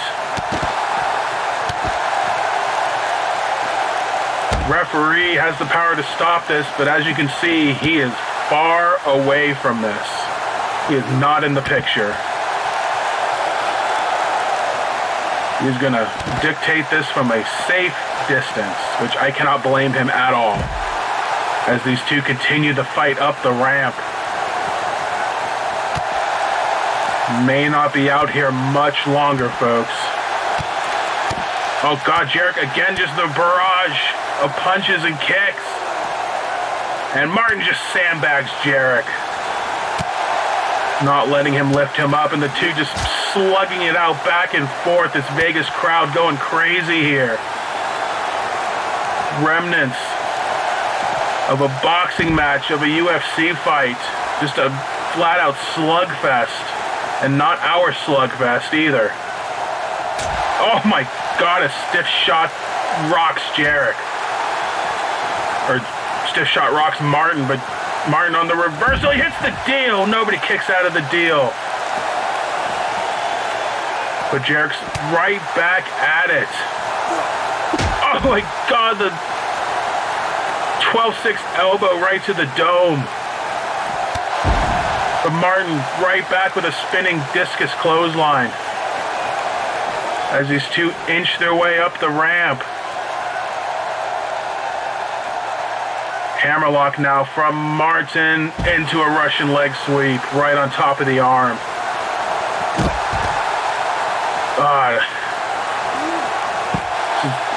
It's getting increasingly difficult to watch, difficult to call. Oh my goodness. We're reaching the stage now. At this point, Martin just screaming at Jarek. You made me do this. That may be true, but you didn't have to accept this match. As they make their way up the ramp, shoulder tackle from Martin.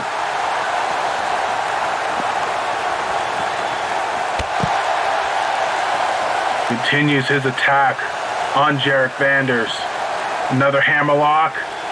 Into the back suplex this time, again on that arm. Martin trying to give Jarek a taste of his own medicine. Looking mighty impressive for a man with a weakened shoulder. You can give thanks to Damian Longoria for that at Beach Brawl, but Jarek certainly took the injury to the next level. But it doesn't seem to be affecting Martin one bit. He seems to be trying to return the favor to Jarek as he gets the arms locked in again, up and throws him down. And our Crane there thought they were heading to the stage. They're getting very close, back and forth. Oh my God, what a right hand. Floors Jarek.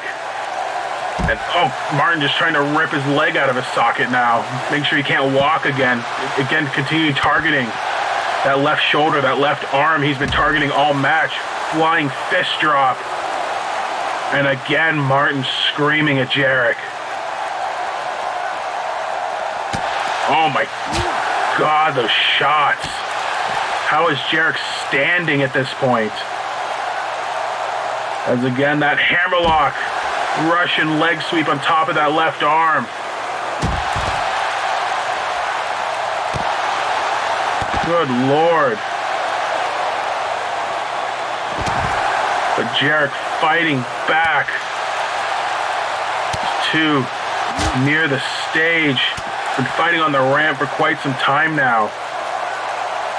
Again with the hammerlock back suplex, trying to destroy the arm of Jarek Vanders. And again the hammerlock back suplex. He's not going to stop until Jarek no longer has an arm.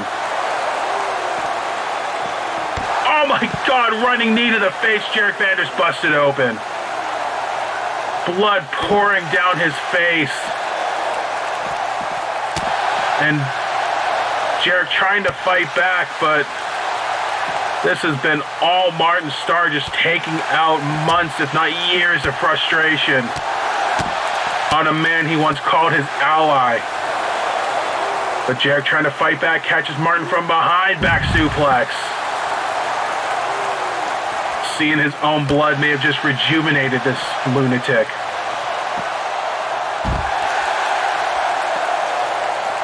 But Martin now trying to get back in the offensive. Stiff shots. Oh, short arm clothesline onto Jarek. Oh my God, what a forearm shot. You see Martin crumble down to a knee as Jarek butterfly suplex sends him to the mat, the ground, the concrete. It's barely a mat.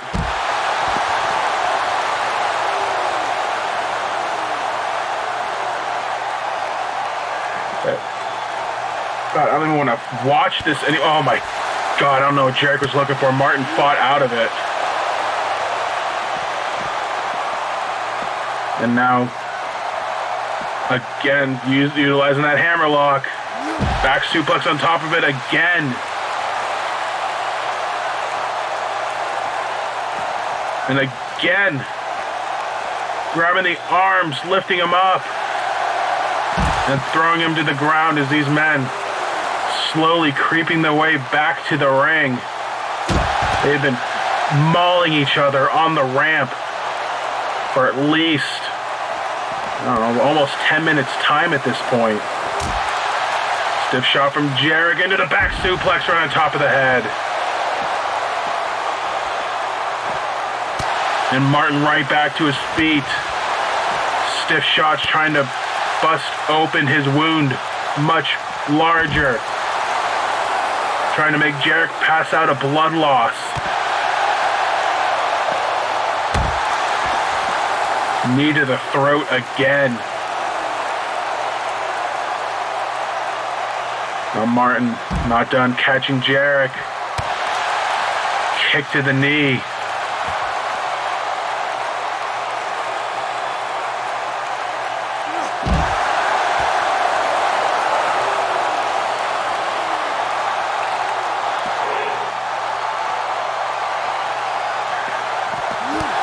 I apologize for the dead air, but it's like these two are just killing each other back and forth, and it's like, oh my God, a punch just sent Martin into the steel grating face first into the ramp.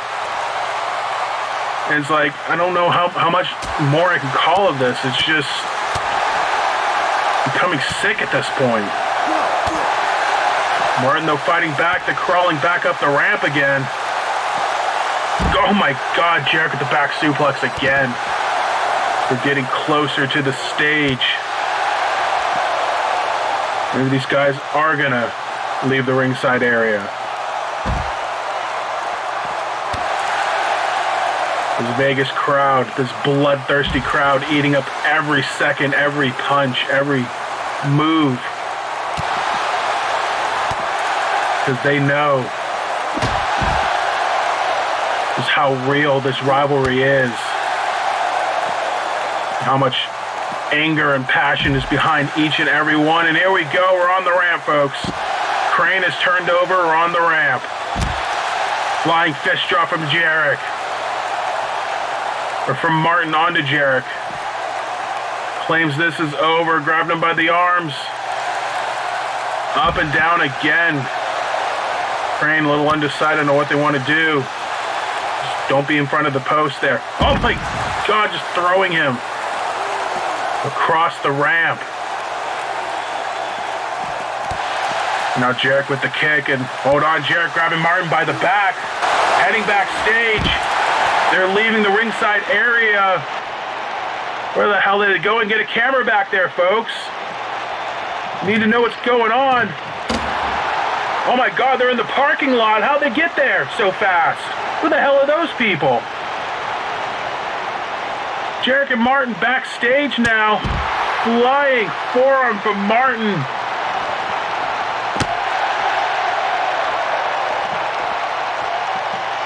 Oh my God, just throwing him into that road case that went flying.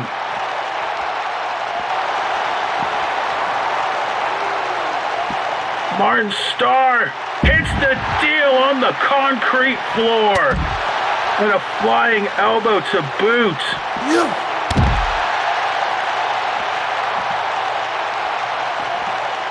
These men risking it all, heading to the backstage area, into the parking lot where our production trucks are. And, oh God, right into the road case. But Jarrett trying to fight back, sends Martin into the road case. We got to put a couple of R's on that road case and hold on. Martin getting near that ladder. V-trigger out of nowhere connects from Jarrett. V-trigger onto Martin. And now Jarrett with that road case trying to run Martin over. May have ran over his foot more than anything. And now Jarrett catching Martin from behind. Rockabye slam head first into the concrete. And now Jarrett trying to size him up once again. No, Martin blocks it. Where the hell are you going? He's going up the ladder on top of that semi-truck. The hell are you doing, Martin? Oh God, here comes Jarrett. Oh no. What the hell are these two lunatics doing? On top of the truck. Back and forth they go. Oh my God, Jarrett, no, no, oh my God! Oh my God! He killed him! Ladies and gentlemen, the referee has stopped this contest. The winner of the match, Jarrett Anders. I'm speechless. Yeah, no shit the ref stopped the match. I think Martin Starr's life may have just ended. Jarrett Vanders just threw him off the semi on top of that concrete.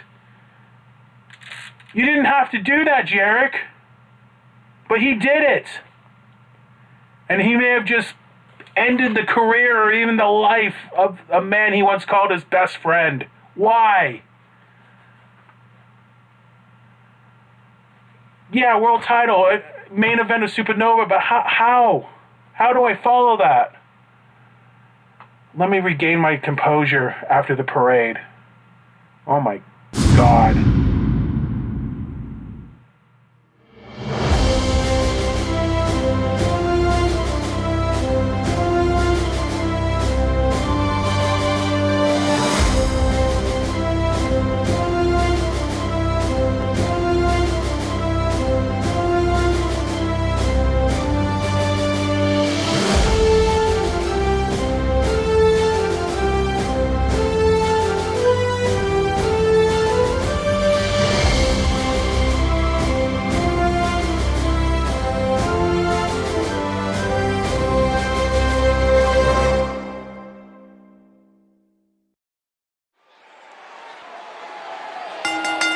following contest is scheduled for one fall, and is for the RWR World Heavyweight Championship.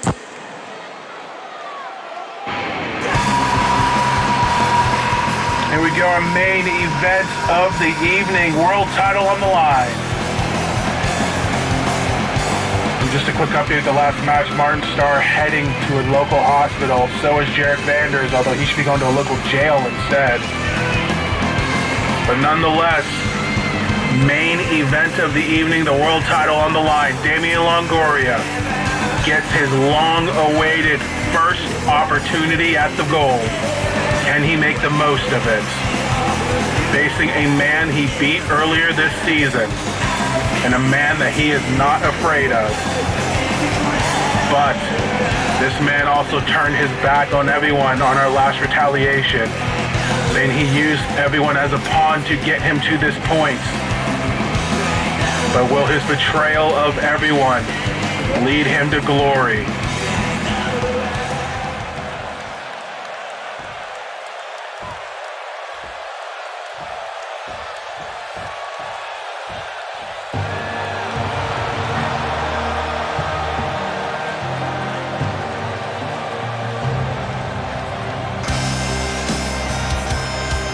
And this Vegas crowd erupts for the world champion, Travis Sanders. You saw in the parade a two-time champion. He won the belt from Razor Sharp at Beach Brawl after chasing him for months for the belt, only to be cashed in on immediately after by golden ticket holder Brandon Richards. But at Retaliation 100, Sanders regained the gold and finally got his reign as champion, but he faces his first test as champion. Two of the most successful men of Season 4 meet in this matchup. The cliched unstoppable force meeting the immovable object with the richest prize in Retaliation on the line. Sanders knows he will have difficulty getting in the head of Longoria. He knows he has already suffered a defeat to Longoria, but he also knows this Vegas crowd is behind him here tonight after Longoria turned his back on who was left of his supporters. But you gotta think, because of that, is the pressure on him? Or is the pressure on Longoria, who finally gets his first shot at the world title? In the main event of the biggest show of the year, we'll go to the ring for our final introductions.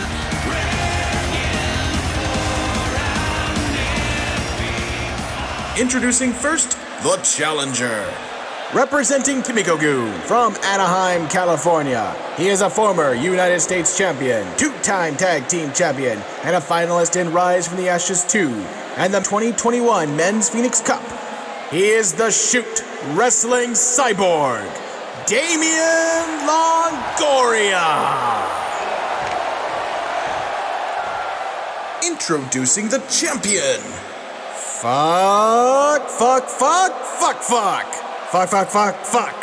Fuck, fuck, fuck, fuck, fuck, fuck, fuck, fuck. Fuck, fuck, fuck. Fuck, fuck. And fuck, fuck. Fuck, fuck, fuck. Fuck, fuck, fuck. Fuck, fuck, fuck. Fuck, fuck, fuck. Fuck. Fucking fuck. Fuck. Yes, our esteemed world champion, fucking fuck. And if live murder wouldn't get us kicked off, that may have just done it. Thank God we're on pay-per-view. Thank God this is the main event. What a entrance for the champion. But again, the usual mind games that gets in the head of every one of Sanders' opponents does not work for Longoria. Main event of the evening. World title on the line. Here we go. And as you heard in the ring introductions, a win for Longoria would make him a Triple Crown winner. He is a former United States champion, former tag champion. The world title would get him in the Triple Crown Club. Sanders, he is a former Intercontinental champion in his own right. And of course, two-time world champion. but he still needs a tag title to get in that class as the two trade back and forth slams. And a punch from the Scottish Psycho. And again, the two tie up in the ropes. Yeah, you think you're getting a clean break? Yeah, I don't think so. Sanders looking for the wee boot early, ducked by Longoria. But Sanders back suplex, no, flipped out by Longoria, and a clothesline sends Sanders out of the Rumble. And if you remember, not to bring up our last match again, but both of these men, signature wins over those two men. Sanders picked up a win over Jarrett last year that put him on the map. Longoria, a ultimate submission win over Martin Starr earlier this year that really began to solidify him as a real threat for the title and really propelled him to a Phoenix Cup Finals appearance and this spot here tonight. And not only was Longoria a Phoenix Cup finalist, he was in the final two before ultimately succumbing to eventual champion Cole Rayner. But a win over his longtime rival, Razor Sharp, a few weeks ago, got him in this spot as the #1 contender in an eliminator match. Sanders the kick and the cover, again, only a 1 count. As Sanders begins to wear down his opponent. Two clashing styles here. Sanders, more of the home run style. Those spears and the wee boots out of nowhere to take you out of it quickly. Longoria likes to wear you down and likes to make you suffer until he locks in his octopus stretch, his signature move. Or if he's bored, he hits you with Plan 9 and pins you out of nowhere. After wearing you down for the majority of the match, but a punch from Sanders sends you him to the outside again. Again, both men looking for double damage points on the outside. Referee begins counting Longoria right back in the ring. He knows a countout does nothing for him. Oh, big boots from Sanders. He knows a countout does nothing for him. And even though Sanders has a champion's advantage, you know he's not going to win that way. As he stomps away on Longoria, wrenching his neck. Working him over. And Sanders getting fired up, putting this crowd behind him.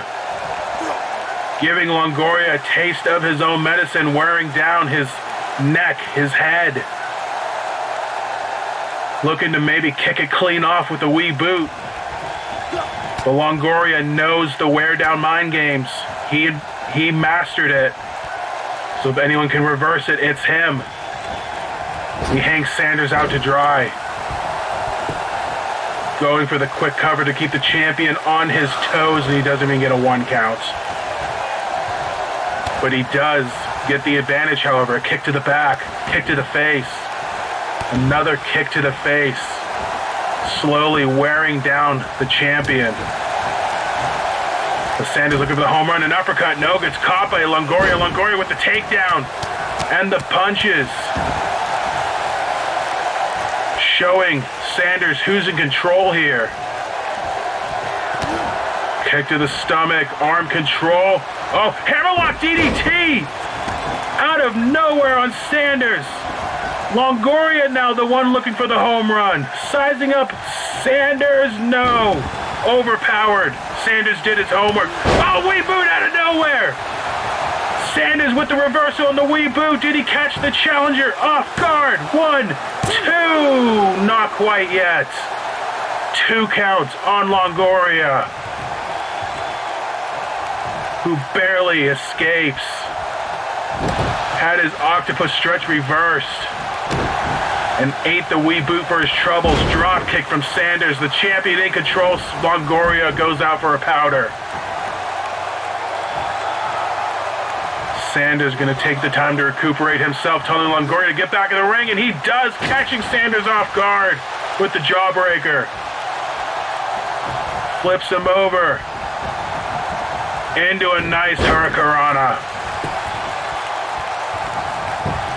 Longoria with the pose and a cover. trying to put his normal cocky attitude to the side, knowing what's at stake here. His first shot at the world title, he is not going to try to waste it. Soul kick. Sanders in the ropes, another drop kick lands. Another drop kick lands. Ducks and into the neck breaker, center of the ring. Now Longoria kick. Another hammerlock DDT, he got it. He got it. Longoria for the cover. Did he get enough though? 1, 2. No, he didn't. Longoria pleading with the referee. It was not 3 though. And we continue, but Longoria keeping his foot on the gas pedal. He knows what's at stake, but Sanders caught him. No, octopus. Octopus stretch. No, Sanders fought out of it. Into the side slam. Sanders again reversing the octopus stretch. Fighting out. But Longoria catching him with a nice judo throw, sending the champion to the ground again. And now, the elevated STF. That deep leg lock as well, but Sanders fights out of it again. He did his scouting, as he should. He wants to walk in and out of Vegas as champion. No water in the pool for Longoria. Sanders. Nice spinning brainbuster onto Longoria, and he's fired up again, trying to get the crowd to rally behind him. Sanders clothesline, another clothesline, takes down the challenger. Ducks and a flying clothesline, flattens Longoria again. Oh, spear from Sanders out of nowhere. Another home run shot on Longoria. Did he catch him this time? 1, 2. Oh my God, that was close. Oh, probably one of the closest 2 counts you're going to get. Sanders with the spear. Longoria kicks out and he catches him with the jawbreaker. Oh, Longoria looking for the wee boot of his own. Sanders ducks, knee to the back. Longoria in trouble. Longoria reverses, kick to the back of the head on Sanders. Plan 9 out of nowhere, center of the ring. The cover. 1, 2. We have a new World Heavyweight Champion and a new Triple Crown winner. And his name is Damian Longoria. The winner of the match and new RWR World Heavyweight Champion, Damian Longoria. He did what he said he was going to do, and he got the job done. Longoria in his first try wins the RWR World Heavyweight title in the main event of Supernova 4. One step ahead of Sanders, he abandoned the submission game and won with Plan 9. He did not make Sanders tap out, but he did beat him for the title. And that is Supernova 4, folks. We thank you all for watching. We thank you all for the support this season. It'll be a longer than usual layover into Season 5. So stay tuned with us for updates on that. Thank you to everyone who supported us these past 4 years.